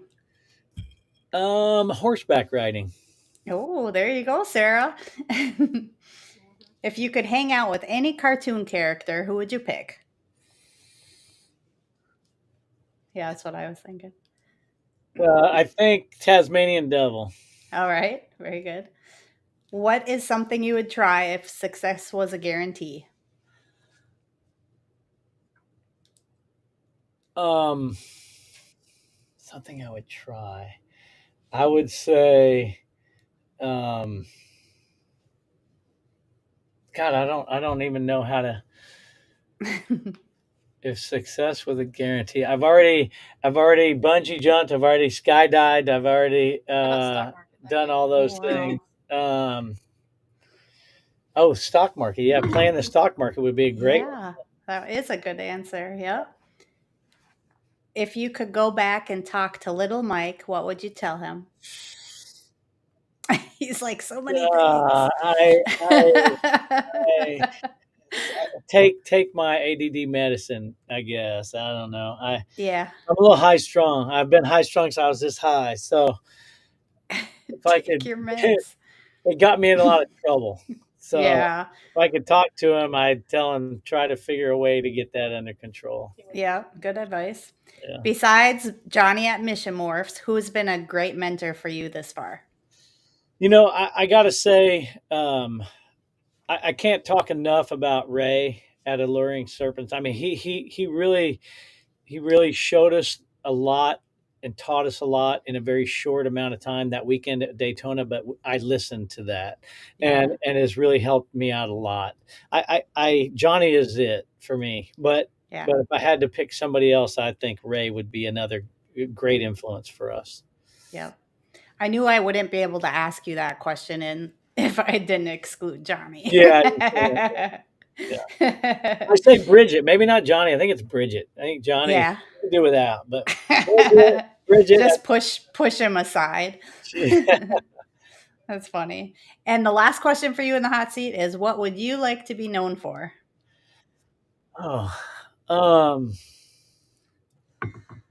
I'd like to be known for being a good husband and a good dad. Yeah. Very nice. You did great. That was fun. You guys are fun. I talked to Johnny and I was like, you got to give me some inside info on what they like. So it was good. Yeah, it's not hard. If you stick to horses, hunting, and racquetball, and golf, you can't go wrong with those. Yeah. Yeah, it was fun. A little bit of adrenaline junkie. Yeah, we are adrenaline junkies too. You know. We got to fly my friend's helicopter. Cool. On a spur of the moment deal. He just gave her the reins, and I thought we were going to die. And but it's stuff that we like. So. Yeah, that's awesome. Yeah. I'm scared to go outside of my comfort bubble. Things that have scary consequences scare me. I don't mind consequences. People scare me. Yeah, that too. Yeah. I'm just scared. Yeah. Anyhow, thank you everybody who tuned in tonight. Don't forget to share, like, and subscribe. It's been great. Thank you, everybody. Yeah, it was fun. Thank you, Jamie. Woo! Man, that was pretty good. That was like slow pitch softball. She was just lobbing those in there with the golfing lob wedge. I was kind of nervous about some of the questions I was going to get, but I was. It was okay. It was okay. Yeah, you know, it's funny because everybody loves the hot seat, and part of it is you get to get some insight about the people, and every one that we do, I learn a little bit of something. But two things struck me with you guys. First of all, the adrenaline junkie thing, I would have never guessed. Like without the hot seat, I would have never clued into that. And then you said you're like kind of hyper. Also, never would have guessed that. Yeah. Not how you come off at all. So that's pretty. I'm 58, and when I was a kid, my mom had to put me on a leash a few times. So I had a harness with him, and I recently asked to borrow it. Yeah, and so I can't tell anybody that really because they think that she was a horrible person for it. But I'm sure I needed it. So. All you have to do is take him to the store one time; you'll understand. Yeah, that's hilarious. Yeah, depends on the store, though. I'm guessing depends on what kind of store. That's right. That's right. No, that's fantastic, and that's again part of what we like about the show because so many, you get in there and you talk about your snakes, you talk about what you're doing, but you really don't get to know the people. And that does give a little better insight as to who the heck we're talking to and why people should like you and why, if they don't, they kind of suck, and that's, I mean, that's just how it works. So it's super fun. Yeah. Yeah. Johnny calls her horses Elpo and Elmer's. It's hilarious. Oof. Sounds like he's not a fan. I am looking forward to seeing you at Daytona and spending a little time with y'all if y'all are going to be there again this year. So absolutely plan on it. We are going for sure. Again, so same. Yep. And we'll definitely make a point of that slowing down. And I don't know if you kind of heard the story about how our trip went down. And I'm fully going to take the brunt of this because I misread our departure. Oh, we did the same. Yeah, I misread the departure time for our boarding time. So we were like a full hour late getting to like the plane to leave for down there. So we missed it, and we missed the entire first day. We didn't get a flight till what time was it? I mean, it was almost like 12 hours after when we were supposed to go. So we missed a huge chunk. And when we did get down there, it was like racing to everybody to meet them, shake the, you know what I mean? We missed a full day. So, well, this year I'm hoping that we have some time to hang with y'all and see you and maybe have a beer. Yeah. So would love to spend time with all of you. So y'all have been great. We had Daytona on the wrong weekend. We had Daytona on the wrong weekend. I had to call my boss the day before the morning morning leave, and I said, "Hey, I missed it. I thought it was next weekend. It's this weekend. I'm actually off and gone." He was like, "What? You missed?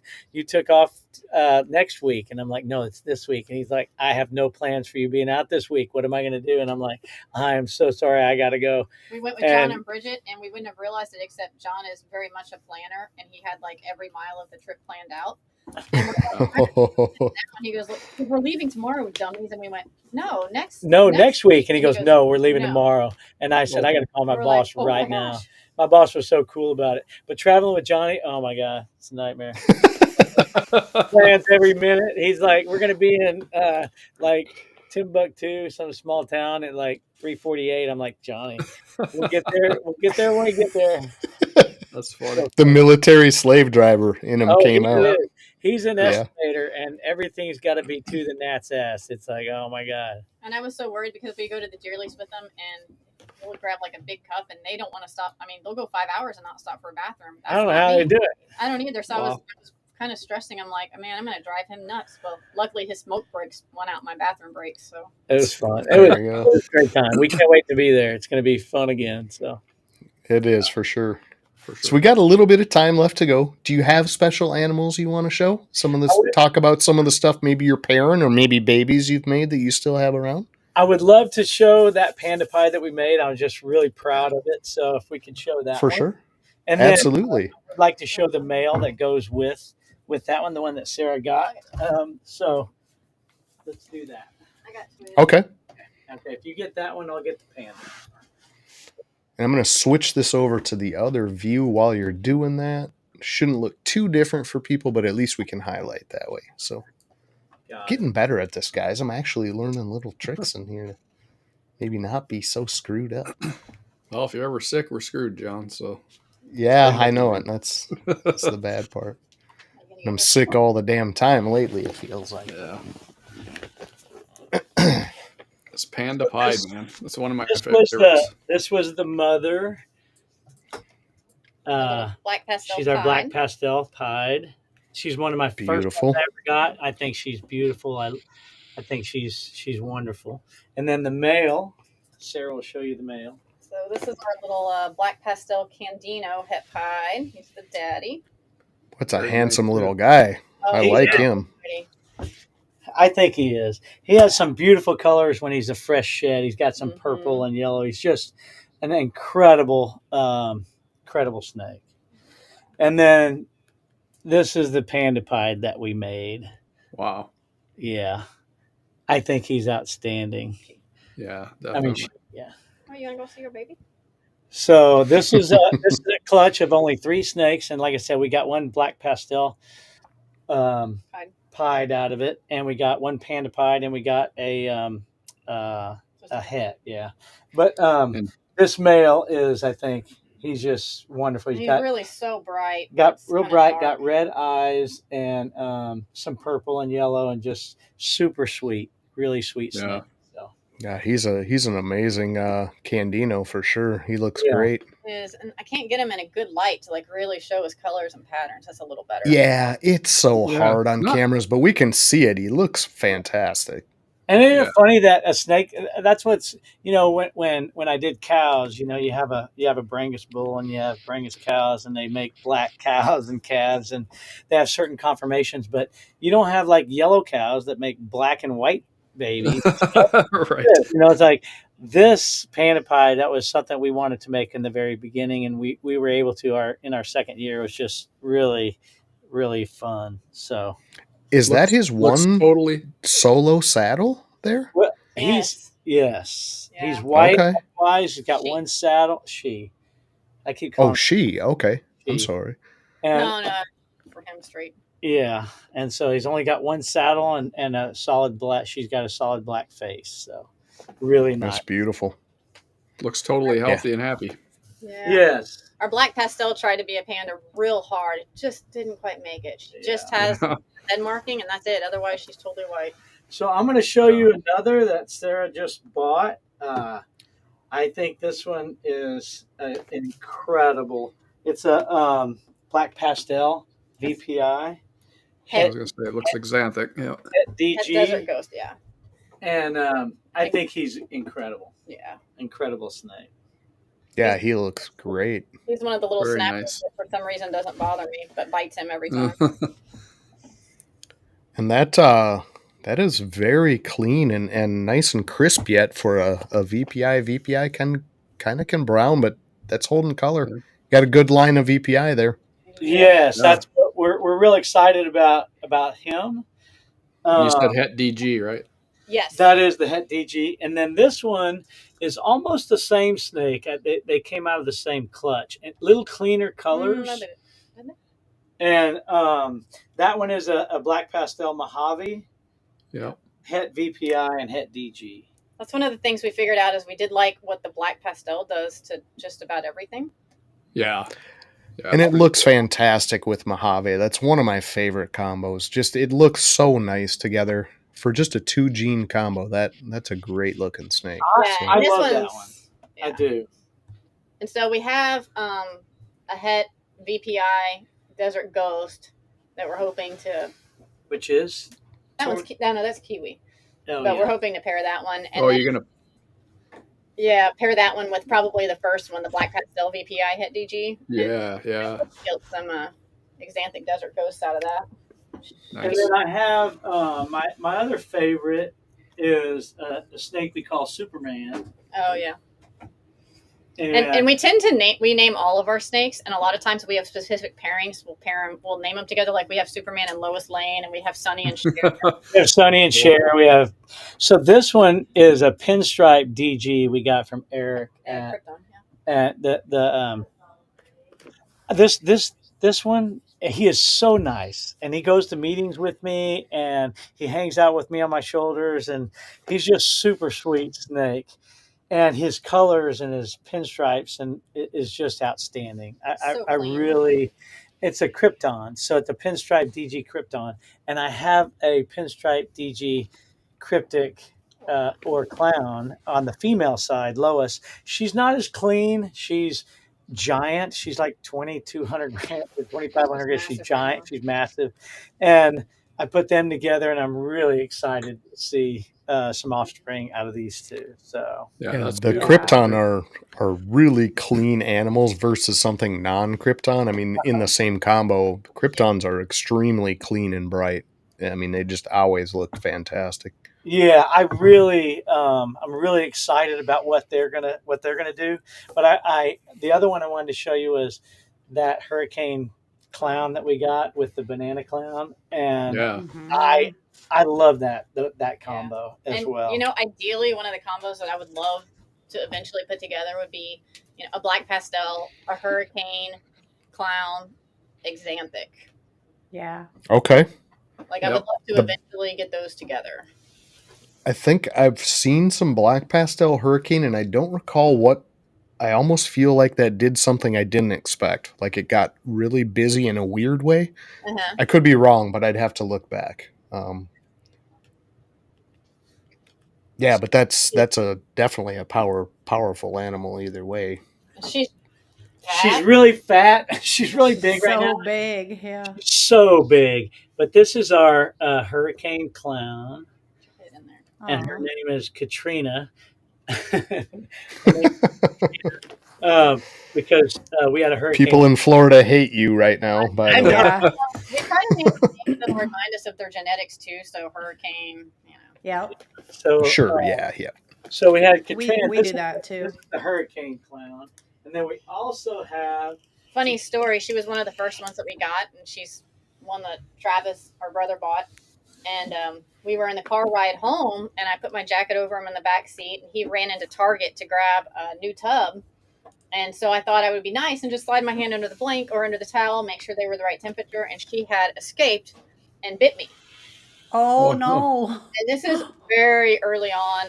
I was a little panicked. I called him and I said, you need to get out here right now. Like, there is a loose snake. She bit me. I'm not dealing with this. And then just as I had decided to put on my big girl panties and deal with it myself, he showed up at the car. And I'm like, okay, great. Oh, that's scary. Wow. So I can't show you the banana hurricane. I can't show you the banana clown. He's actually paired up with someone right now. Oh, that's right. But we do have this one. This is Clementine. So pretty. And she is an orange dream het clown pied. And she was kind of just a little project to do because we needed to get another clown. And we didn't have any OD. We didn't have any OD. And she has turned into this beautiful orange. Yeah. You can't really tell because she's so big and she's so pregnant. And she's so that, but she has some incredible markings and she's a super sweet animal. So we're really hoping that we'll get some nice, colorful. We paired her up with a clown pied, so we're hoping we'll be able to prove out that her clown and pied het side. So we're hoping to get some nice snakes to be able to take to the shows. So. For sure. Yeah. This one's his holdback that got so much attention at the first show. Oh yeah. And it's a pastel inchy yellow belly pied, so not like a super valuable snake or anything, but the colors on her. Very pretty. I mean, like I said, we could have sold her so many times over at the show because people were just stopping to look at her. Yeah. And they're like, we want that one. And I have her sister too, and her sister's just as colorful as she is, but she was in blue at the time, and so she looked brown. And I kept telling people, I'm like, look, here's a picture of her when she's not about to shed. But they all wanted this Super one. Pretty.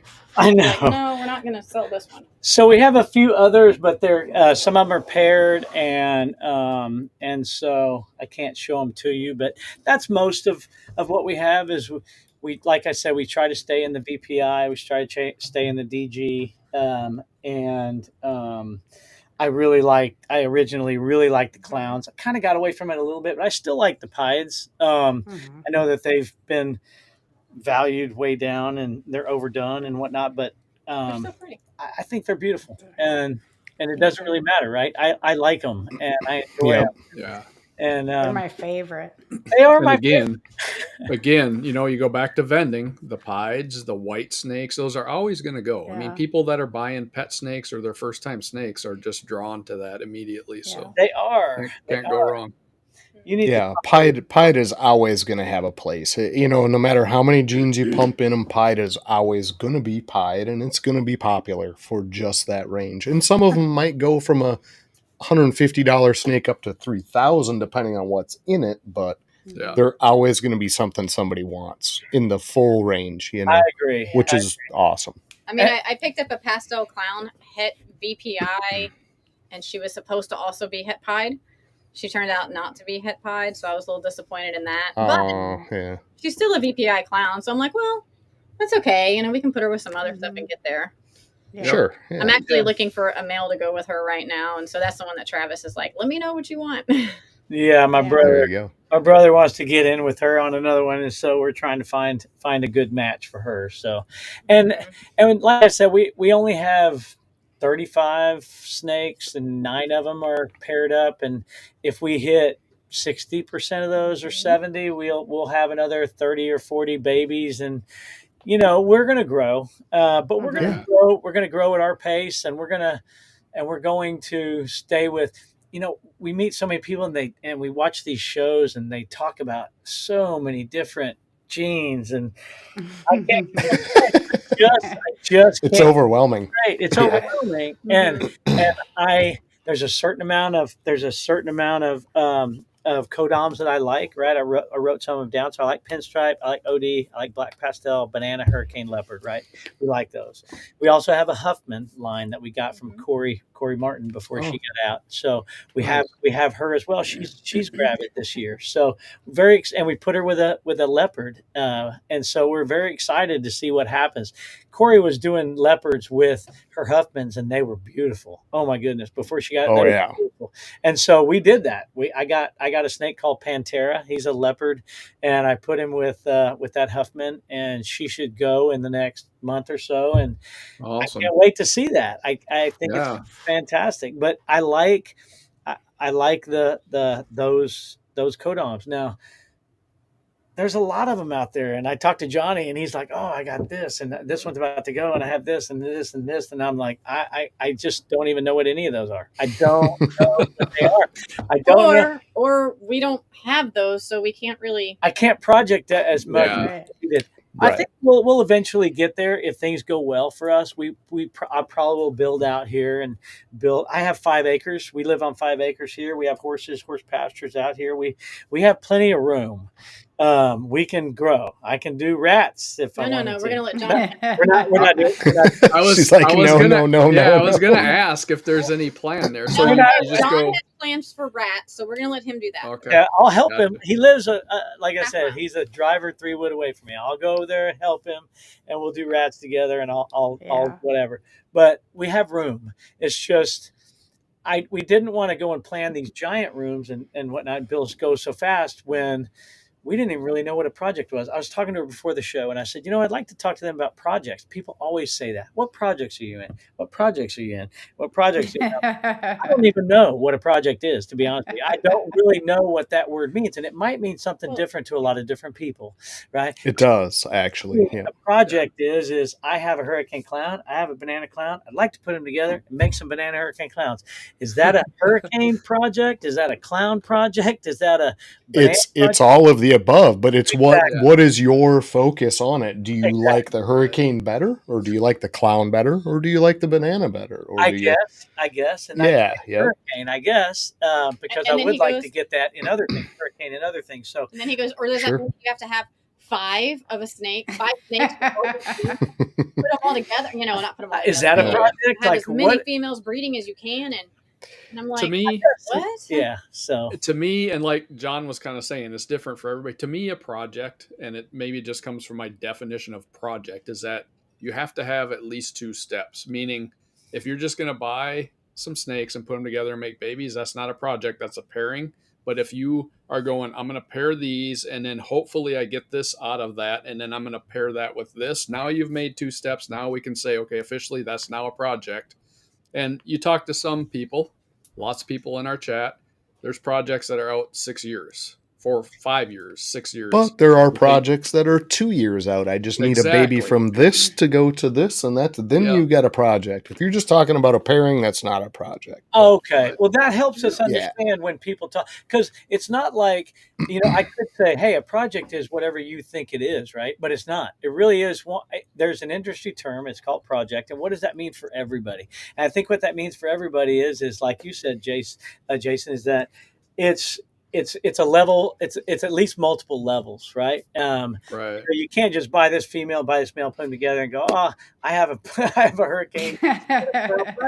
No, you don't. But those ones that you make that you're going to hold back from those, like we have some hold back from that first clutch, and we plan to do something with them. What do you plan to do with them? I plan to put them with this. Well, that's your project. Right? There you go. And that's what we're doing. We don't have a lot of that because, like I said, out of those first 3 clutches, one of them was kind of a dud, right? That didn't turn out what we expected. So if anybody needs some Het TSKs, anybody needs some fireflies. I got some Firefly fireflies. Het TSKs. We will. I'll make a good deal. But 5 for 1. But the panda pies plan to hold 5 for 1. I gotta get off my feed, Bill. That's like, we got to get Sarah on some kind of auction show. That's what we. I know, it's Wheel and deal. have her get the shield out with a sword, and she's just auctioning stuff left and right, blocking all the haters. 5 for 1. Because Johnny goes nuts with a hard time. He goes, "She's sold all the snakes so far. What have you done?" And I'm like, "I got to empty some tubs. I will wheel and deal I and am get the this operations out." guy. I'm not selling. I'm the operations guy. But I'm always the shy one. So like we would go to the show, and Johnny's like, "Why is she doing all the selling?" Like, I'm the operations I guy. These out. So anyway, that's what, I guess technically we only have a couple of projects going, technically, I guess, but we're so new at it that we don't really have a whole lot of holdbacks yet, just so to be able to hold back and put to other things. But we're working on that. So, and since we're so small, we, I don't know if 40 snakes is small. We're at 40, and so I consider that to be pretty small. But I don't want to have 40 snakes of 12 different genes or 12 different recessives. Right. Like, how do you do any projects when you're that spread that thin? So if we have 4, ask Johnny. So if we have 4, recessives we're going after with some codons, and we have 40 snakes, which out of 40 you probably have 10 or 15 that are subadults, and then you have 9 females or 10 females, and you have 8 males. That's what we have. We have 10 females. We have 8 males. We have 10 or 12 of the subadults, and then we got some babies coming out of the incubator. So we're at 40, and so it's not like you have 40 that are pairing and all that. There's okay through that little section right there. Now I see the ADD side. I know. I see it all of a sudden now. I know. It's uglier later as it goes. Well, the more drinks I have, it comes out really bad. So Eric over there says TSK is the only way. Just saying. So if you have one female, I'll trade you 4 males. 4 males. Yep, there's definitely team TSK and team VPI. So and the TSK people are pretty hardcore TSK. They're pretty steadfast. Yeah. Yep. Absolutely. I like them both, which is why I wanted the TSK originally. It's just that I ended up with 5 males, and that's all I have. So what am I going to do with that? And we had a good deal on a beautiful VPI, and we got it, and we've since kind of transitioned over to the VPI. We really like that line, and we got, like you said, some good ones with some good markings, some good colors, some, and so we're really excited about that kind of about the VPIs. And I am a DG guy. I just love how they come out and how good they are in their colors, how they hold their colors, how they keep those colors. I was put them together with the VPI, the DGs, and whatever else we can throw in there. I was a little disappointed when I got the Hurricane Clown, when I got the Banana Clown male. Oh, he's incredible. I didn't show him to you because he's paired up with somebody, but he's incredible. But as he got older, he lost a lot of that, got a lot of black spots, and so he's still very beautiful, but he wasn't like when he was little. The DGs I got, that one I showed you that Jamie was like, oh, he's just beautiful. Mm-hmm. That one, he's already, 3 years old, and he is incredible. Just kept his colors, kept his lines, his pattern. He's just amazing. Mm-hmm. And so I've just fallen in love with the DG, and I'm hoping to get some DG pieds and some DG clowns and VPI. So that would be nice. That's the goal. Yeah. You can't go wrong with anything you just said. I think you guys are doing what you like, and it's all definitely stuff that people are going to be looking for, whether that's high-end market or bottom, doesn't matter. It's all stuff that people are going to like. I mean, you're not saying, I want to make a brown stick. So Johnny, basically, Johnny I agree. I agree with you, John. Johnny got a little created Friday to follow up with that comment, and he was trying to explain a Krypton, and we're like, no, John. So it was such a mess in here. That DG pinstripe I have is a Krypton, and he kept trying to explain it to us, and it just wasn't going anywhere. So he just threw a comment in there that says, "Mike, explain the Krypton gene to us." That's right. Explain it. And so, no, I'm not going to, because, but I am excited about what we're doing. And like you said, John, you gotta like you gotta be happy about what you're doing. And it's on my end, it is a little intimidating to get on some of these and hear everybody talk about all these genes, like, hey, well, this thing has this and this and this and this and this and this and this, and it's Yeah. like, oh, I know 2 of those. And then somebody I know 3 throws of something those. crazy in, and you're like, And, what? and even if you've heard What? them, you still don't know what they do. You still don't know what they are. You still don't know how they manifest themselves whenever they're put with other things. And so you're lost. Even if you have an idea of what a monsoon is with these other 6 things, even if you know what a monsoon is, you really don't know what a monsoon is when it has these other things. Other people do, but you don't. So it's intimidating to be able to talk about. I think that was the only thing I was nervous about tonight, was if y'all were going to come to me and say, well, what would it be like if you put this with your black pastel? Wouldn't that be nice? Like, I don't know. I don't know. Why don't you tell me what that would look like? I'll tell you if it would be cool, because I don't know. Right. That's the other great thing about this whole group of ours, is that as long as you're honest about what your background experience is, nobody's going to judge you or give you a hard time for it. And if you come out and try to BS people, you might catch some flack there. But as long as you're honest about it. I don't even know how I could try to do that. It's funny. If there was an actual color in the name of it, you're dealing with the red ABC, you're like, oh, okay, well, that red's pretty, isn't it? It's nice. I've seen it. I would and they're like, no, it doesn't. It turns it purple and blue and whatever. And you're like, oh. So, I can be trying to BS stuff, but when the names for things like, some of the names we've seen lately is like she'll say, do you even know what this is? Something popped up on Morph Market, and I went, I've never heard of this. I had to look it up. Before. Yeah. I'm like, I've never heard of this. So I don't have any way to BS it, because I don't even, there's no indicator of what it could possibly do unless you have experience, right, with it. And the funny thing, how far does that speak to the longevity of your interest in this, when you still are seeing things you're like, I don't know. I mean, this is so wide open. Yeah, right? I mean, there's a huge realm for you to dive into, learn a little bit more, pick up 2 more genes next year and understand them better.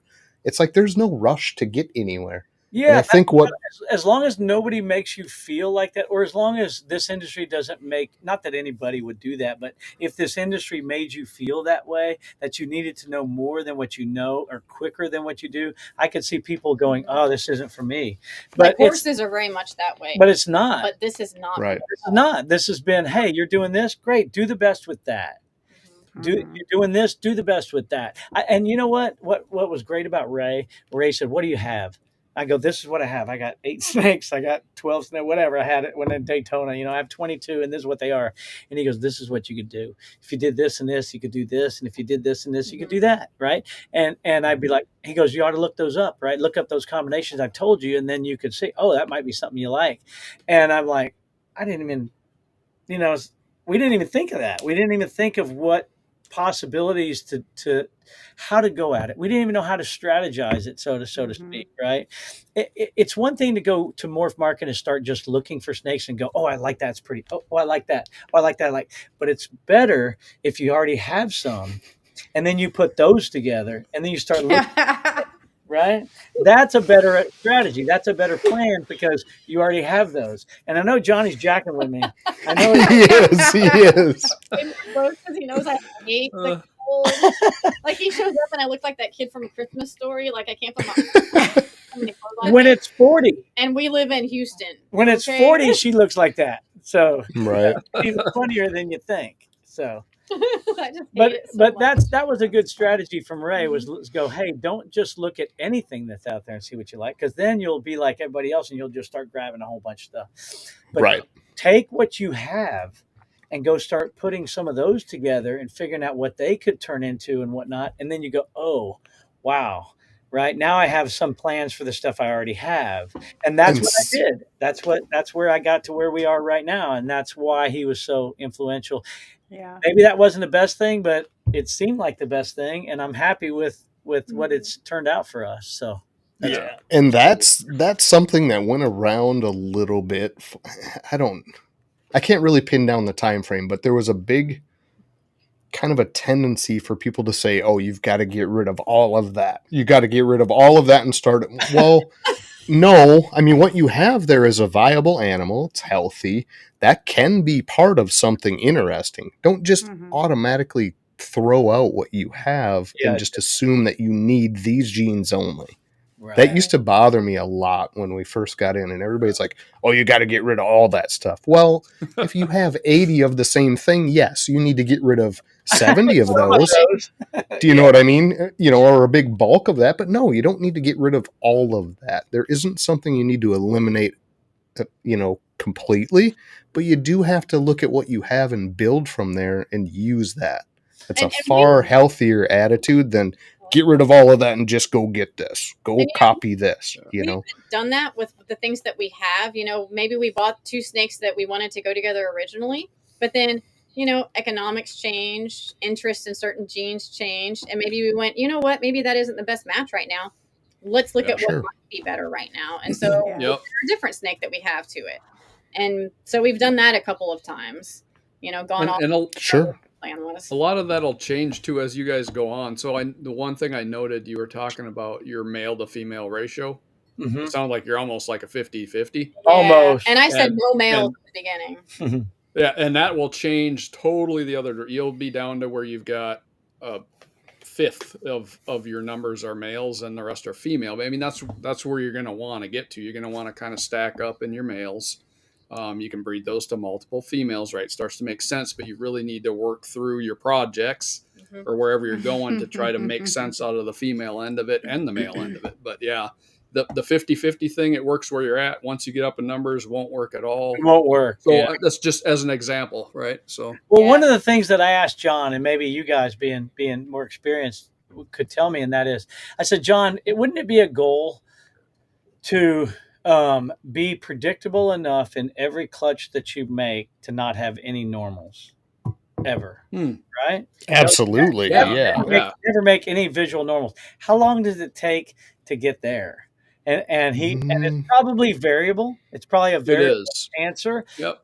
But there's probably a min and max, or there's a, if you did these things, then you could get there quicker or whatnot. I don't know what those things are. Also, he's in IT, so. But the thing, I am in IT. That kind of screws me up too. But the thing about it to me is if you could get to the point where you don't ever make something that you didn't expect to make, right? You might make some things. You might make some things that you didn't expect to make, but they're a positive expectation, not a negative expectation. A negative expectation is I put these together, I'm hoping to get this, and I got 2 normals out of me. Like, well, those, not making normals is a pretty easy goal, but not making anything that you didn't want or didn't expect is a lot tougher. Oh, okay. All right. Well, what happens? I'm glad you said it like that. Yeah, what happens in that scenario is that you're not really pushing anything forward. So if you're not taking that chance to hit something new, then you're not going to make something unexpected. Do you see what I mean? And I guess I said that wrong. I guess you're always, it's making something unexpected should be part of it, because that's part of the gig. Absolutely. But not ever making any normals should be a goal as well, I think, in my mind. Is that a true statement? Is that absolutely? Okay. And that can be a very short-term goal depending on how you go about it. Now, money is a big factor in that. So say you need a het to get into a particular recessive, you're still going to be stuck with some normals on some of those pairings. It's just the way it is to your entry into that. You're right. That's not necessarily bad, because some of those hets with enough stuff behind it and enough things there are still worth a lot of money, even though it didn't hit anything you wanted. It wouldn't be a normal per se, but it's not a visual recessive, right? Right. That's like our son. Yeah. Making hets is okay as long as it's not a normal, I guess. And that's why I said, had I known then what I know now, maybe I wouldn't have got just a het sunset. Maybe I would have put some more stuff behind that. Yeah. We're learning. Exactly. We're still learning. We are, we're still learning. So the Krypton thing is extremely simple, guys, and I can explain that to you in like 2 minutes. I'm all ears. Listen up, Johnny, you dumbass. So Sarah's probably going to get this right away because it's a biology thing. She has the background in the genetics and stuff. So you have clown, right? So clown is a recessive, and that has a heterozygous form for each half of that allele. So when it passes clown, it's either clown on both sides, which makes a visual clown, or you get a het clown, correct? Right. Well, what happens is when you bring cryptic in, it is also the same situation. It's a recessive. It has a het on either side of that allele, but it just happens that they're allelic on the exact same spot. So when you put a clown and a cryptic together, you get what's called a crypton in a visual form. So it's half clown, it's half cryptic, but it has its but own that is what you're seeing is the crypton. It has its own allelic version of the visual. So it's not a clown, it's not a cryptic, it's a crypton. It's a half of each, but it's on the same position. So that's all you can get is a half of each. Or you can get a full clown or a full cryptic. Because it's only a 2-spot spacing, it can only have one side from each of that pairing.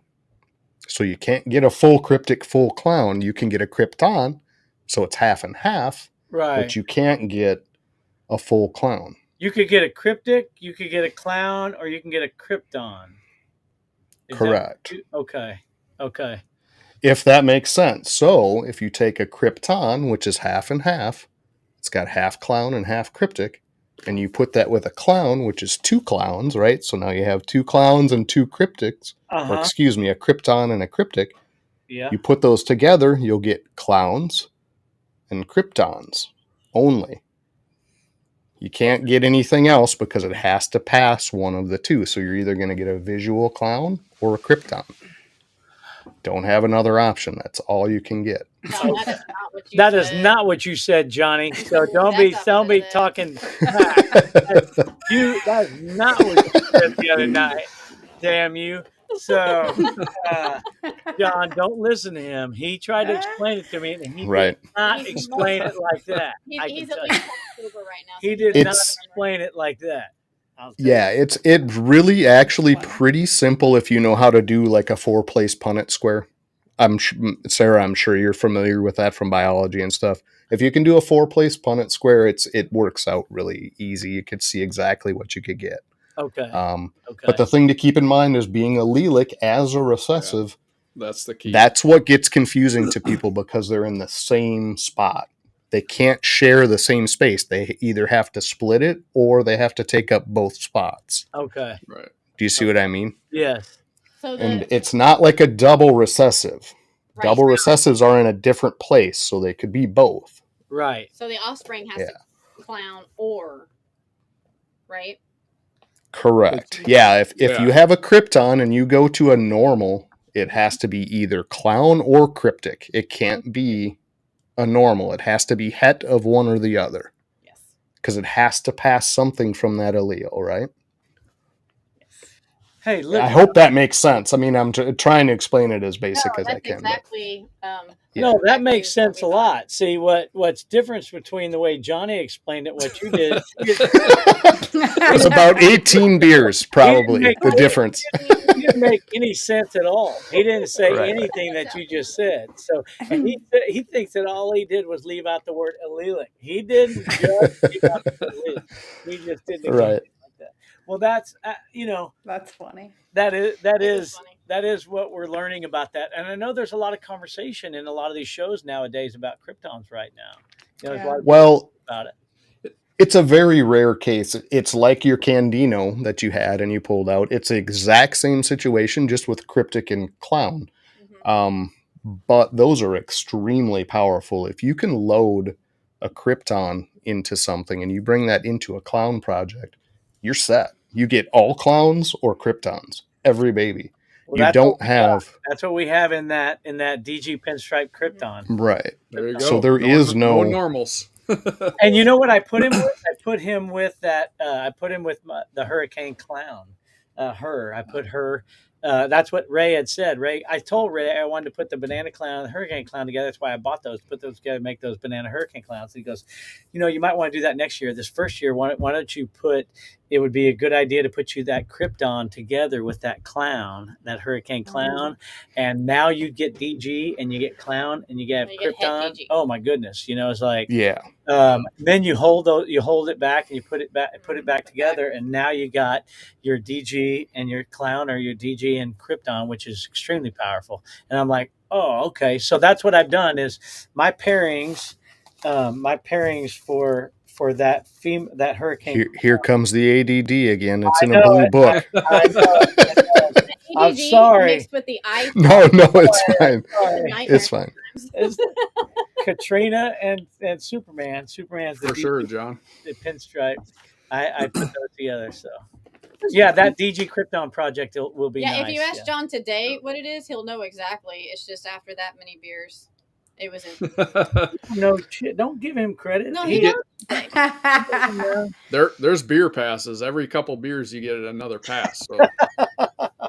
It's entertainment for me. It's awesome. Yeah, absolutely.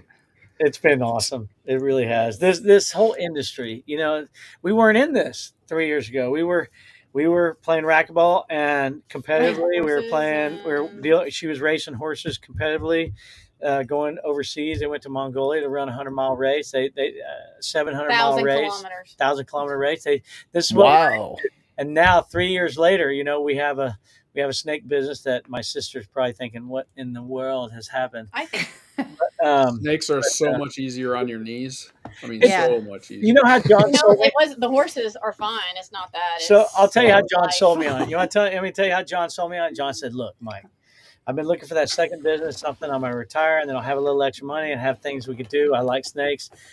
They don't bark. If you want to do puppies, if you want to do puppies, you got to feed them every day. They poop every day. You got to take them out every day. You got to feed and you water them every day." He's like, "Man, these snakes, it's like they don't bark. They don't make any sound. They every couple of days you clean them out, whatever. It's just they like to be solitary as well. It's like." You don't have to love on them. I love all of them, but if you get in there the day before you leave and you take care of everything's clean, you got your humidity good, your water's tight, you just fed them, boom, 1 week vacation. I know. Snakes are good to go, man. I know. So what's funny is these guys would leave town to go to the deer lease, and they would alternate their weekend. This is in the very beginning, and they'd be like, "Okay, I'll go check on your snakes every day," and I'm like, why? Where are they going to go? We didn't know. We didn't know what the hell. We didn't know what we were doing. We don't have to check them every single day. No, we know now. For somebody that's out of town. Yeah. So you're right. You are right about that. Yeah. I was going to say, as keepers, we do, though. I'm down there and I pull open half the damn tubs and I'm looking and I'm just goofy that I'm still pulling them open every day. And you know what the weird part of that is like one of them will drink their entire cup. Oh yeah. Have you ever noticed that? How is that? Like, why? How does that happen? I look at this thing for all the snakes every day, every other day for months, and they always have water. And then this motorhead, I go for 2 days to go hunt, and I come back and he's completely bone dry. How does that happen? Right. Yeah. So when we're home, absolutely check them every day. Like all of them every day. But then you can go out of town and leave them for a weekend. They're going to be okay. Yeah, and then the ones that have babies, like I took Charlotte off of her eggs. I put them in the incubator a week ago. And I think I went 3 or 4 days where I never even opened her up. Not even look at her. I'm like, I'm going to leave her alone.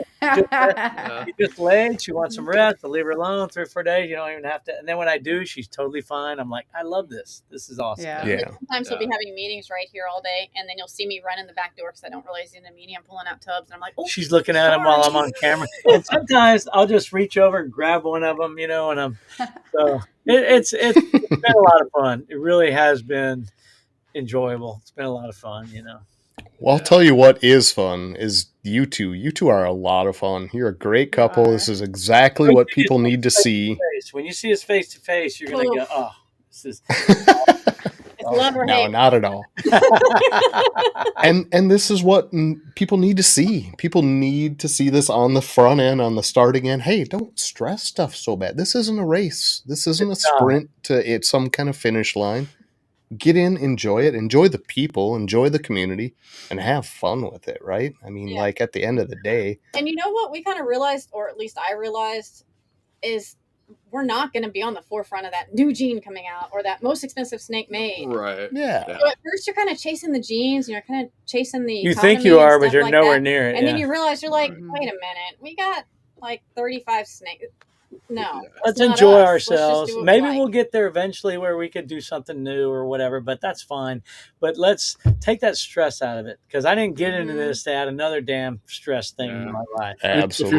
If you're trying to discover a new gene, you're going to be out of luck. I mean, there's people that go over to Africa and buy pails, buckets, flats full of snakes. Yeah, to try to find one, and they don't. So like you want 4 kids. That's enough. Yeah, they're out there, but I mean, it's really going to kind of be just luck if you happen to stumble across it. Exactly. I was just going to say there's so much more of that. The more people, and here's the thing about it too, like the way this community is growing, the more knowledgeable the whole base is getting, the more they're spotting these genes that people didn't propagate and realize were in there. So we're seeing these genes now when people spot it in their animals and they're going, well, that's weird. And that moved on to the next one. They're focusing on that now and like actually isolating that. So we are seeing more of that. Well, it would have just been passed on before, you know what I mean? Yeah. Not and paid attention. And for people that are new or like us, it's like, I can't even spot the differences in some of these snakes. Yeah. That there could possibly be a different gene to even think about that. You know, it's like, we're just so far behind that. But when you first start, you have these delusions of grandeur that you're like, oh, I could put this and this, I'm gonna do that, and I'm gonna leapfrog it by doing this or buying this kind of stuff first and spending a little more and doing whatever. And you still are like, okay, I'm still a long way away from making this, and then by the time you get there, it's half of what it was selling for, 8 months ago or a year ago, and you go, just relax, man, just relax, just quit. Yes, quit doing that. It's like, absolutely. When we did ease up on some of that, it has been a lot more enjoyable. It really has. So 100%. You know what too is I keep thinking, oh my gosh, 4 months from now, that incubator is going to be full because we're all. And then, I'm going to be telling her, okay, it's time to take all my hunting stuff and I got to go put it in the house because I need to buy another rack and put it over there. And every time he says, I need to buy another rack, I'm like, no. She's like, oh my God, I told you your work could be in the hundreds. I was like, well, okay, well, we could be in the 100. Let's get and then we'll have a little bit to drink. Like, just pair everything. Pair them up. Let's go. I'm like the next day, what did we do? Yeah. Hold on, let me get my shield. It's pairing night. And it's cool too because we've got a brand, right? We have a brand, we have a logo, and it's S&M, and we were waiting to see how long people catch on. We thought that was great because we're crazy. Yeah. And when we're together, we're crazy. And hanging from the chandeliers and nuts, So we thought the S&M was perfect, and so it's been a lot of fun having that name and the brand and the company logo and the business and all that stuff, and then making the swag and giving it to people. We've made some shirts, we gave it to Wiz and Keys and some of the others, and I jumped onto a show by chance about 2 weeks ago, and Wiz was on there and he was wearing my shirt on the show, and he saw me on there and he stood up. It was just cool, it's like this. It's just been a lot of fun. It's been a lot of fun. A lot of support, and those guys, Wiz and T, are both kings of that. So they're that doesn't even surprise me. So nice to us. When we met him, my first thought was, why do you want to meet us? Like, why do you want to hang out? Y'all are like, everybody wants to be with them. When we got to that place, where we met them, everybody was with them, and then they came over and talked to us, and then they brought us in for the show and on the camera and all that stuff. And the next day, hung out with me all day. What do y'all want to hang out with us for? It's like so nice. They were just good guys. They're just absolutely. This is all about what this is, and they've been great ever since.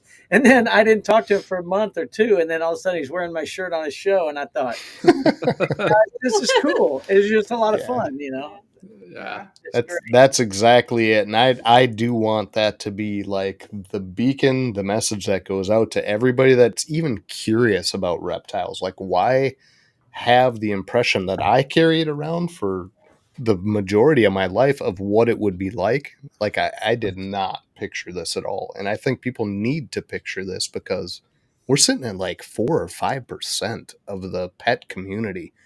And like, that's way low. You know, I mean, reptiles really have a place to be up there closer to 20, 25%. You know what I mean? Not 4 or 5. It's but funny, I think like that's a you big said, part of it, you know? It's like you didn't know what to expect, but you didn't expect this. It's like, Right. maybe you did have an expectation, but it wasn't this. And my thought is I didn't even have an expectation. I just knew that I like snakes, and Johnny's my best friend, and we're hanging out, and we're doing this stuff together, and we happen to go to these shows, see. And then it turns out to be this. It's like, oh, it was just above and huge beyond. bonus. Fun. Yeah. A giant bonus, you know. And then meet people like you and Jason and Jamie and on this show. It's just fun. I mean, it's just more than I had ever thought. You know what I mean? Really. Absolutely. You could be just somebody out there selling stuff on the internet, and having a little store and having a little website that sells widgets and whatever, and don't know anybody from Adam because you're just building belt buckles or you're building buttons or whatever the hell you're doing. We're not. We're doing snakes. We have that ADD train is just, I know that thing is. It doesn't stop. And he wonders why he decided it. I'll get up at 3. It doesn't stop, dude. Right. It's so good. Well, 100% true, though. My mom told me when I was little, she goes, you know, son, and this was like 20 years ago. She goes, you know, you have a battery in there, and it's going to go down. It's going to finally eventually run out one day. And when it does, but she was wrong. I don't know what. Let me tell you, honey, it ain't never going to go down. I'm telling you, right. I'm not. I just, that's funny. I don't slow down. I don't know. It's weird, but no, it's good, man. It's good. This has been so much fun. You guys are fun, yeah. For the sake of the East Coast people, we do got to get the heck out of here. We'll hang out with you guys and just BS, but let's let them off the hook.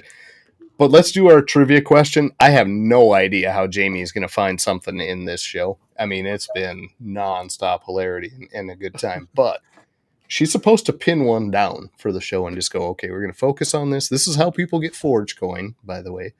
And, I mean, we're going to bring you backstage. We're going to hang out. We're definitely going to talk after because I don't think we have a choice. But we'll let people off the hook by putting in the trivia real quick. Okay. Forge Coin, Jamie, what'd you come up with? Is there an A, a B again? Yeah, but I just picked one. Good. Okay. All right.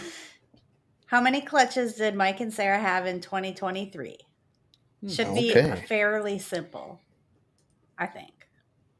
It was talked about a couple different times. I think it was kind of just we zipped right through it. It was mentioned, but didn't hover on that number for sure.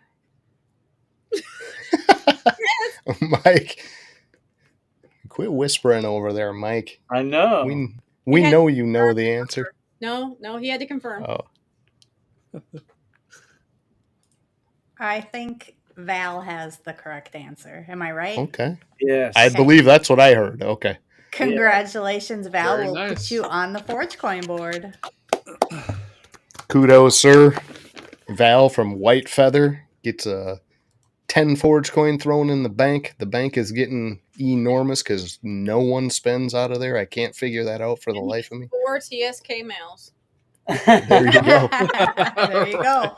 So are you saying you accept Forge Coin? Is that what I'm hearing? Yes. Like, yeah, we'll do that. Yes. Forge But Amazon gift card. I don't care. Yeah, we'll take it. right. Woohoo! She just wants Forge that Coin TSK is out of here. actually cash. Right, Yeah. exactly. So, guys, again, we're going to give you that last little bit of a shout out here. We're going to try and wrap up, like I say, just to let East Coast people off that we're almost 2.5 hours, so we're doing really awesome. I thought we were on for about an hour. I thought that's what we were doing. You guys are so fun. I talk way fun. too much. I know. I'm sorry. That whiskey doesn't hurt though. I have to blame the whiskey. Right. So shout outs. Who are you going to shout out? We know we got Ray. We know we got Johnny.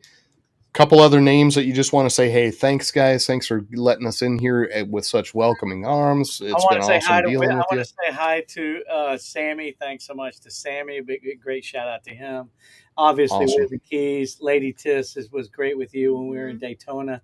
I think a shout out to you guys as well. I think y'all do a great job. Thank you. Awesome. Appreciate that. You bet. Appreciate that. 100%. Yeah. And Bridget. And that's it. You're going to close her out with that? Yeah. Sarah, you got one? Oh, I just said and Bridget. You Oh, can't say Bridget. John Bridget's and not tops. Bridget. And Bridget's tops. Yeah. She's tops. Yeah, absolutely. I don't mean to exclude Bridget. I always do the John thing because that's just who I directly talk with all the time. Bridget. Yeah. Many thanks. Mitzi too. God damn it. Yeah, Mitzi's We're great. just going to thank everybody tonight. So many people yeah. reply to us, and I am the worst person in the world with names. I tell my family, I'm like, you're lucky I remember your name every morning. I'm that bad. Yeah, if we miss anybody, sorry, but it's great to see everybody. So, yeah. No, absolutely. Thank you guys for taking tonight and sitting down with us and sharing with us, letting everybody get to meet you. So much appreciated. It was a fun show. I had a blast.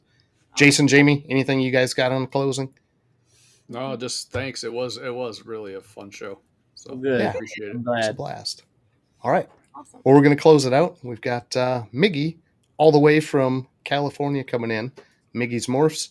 Awesome guy. Met him in Daytona too. Hung out, stood on the beach and laughed with drinks in our hands and threw jokes at everyone but us. We were, I don't know what that night was. It was weird. It was a fun night. Fun, Miggy's awesome. Yeah, it was a blast. So can't wait to have him back because it'll be the first time we talked to him since. And miss the dude, man. He's a good dude. He's got a lot of stuff coming up and a fantastic rodent plan, let's just call it. He's got and he loves a big pies plan like for me. rodents. So he does love pies. You're right. So it's going to be fun. Come out and join us next week. Miggy's Morphs. Going to see him and you guys hang out. We'll talk with you in just a sec, but enjoy the closing. Everybody finish out your week strong. We're still below zero till I think well through the weekend. It's an ugly week up here, man. It's been brutal. Right? We were born here. It's tough to answer that question. Maybe we'll do it after the show, but it's not a good answer regardless. So we'll catch everyone on the flip side. Finish it out. Weekend is not that far away, but we'll see you guys next week. And thanks again, everybody East Coast, for staying up so late. I know this is pushing your limits. So appreciate it, guys. Have a good finish of the week. See you next one. See you, buddy. Peace.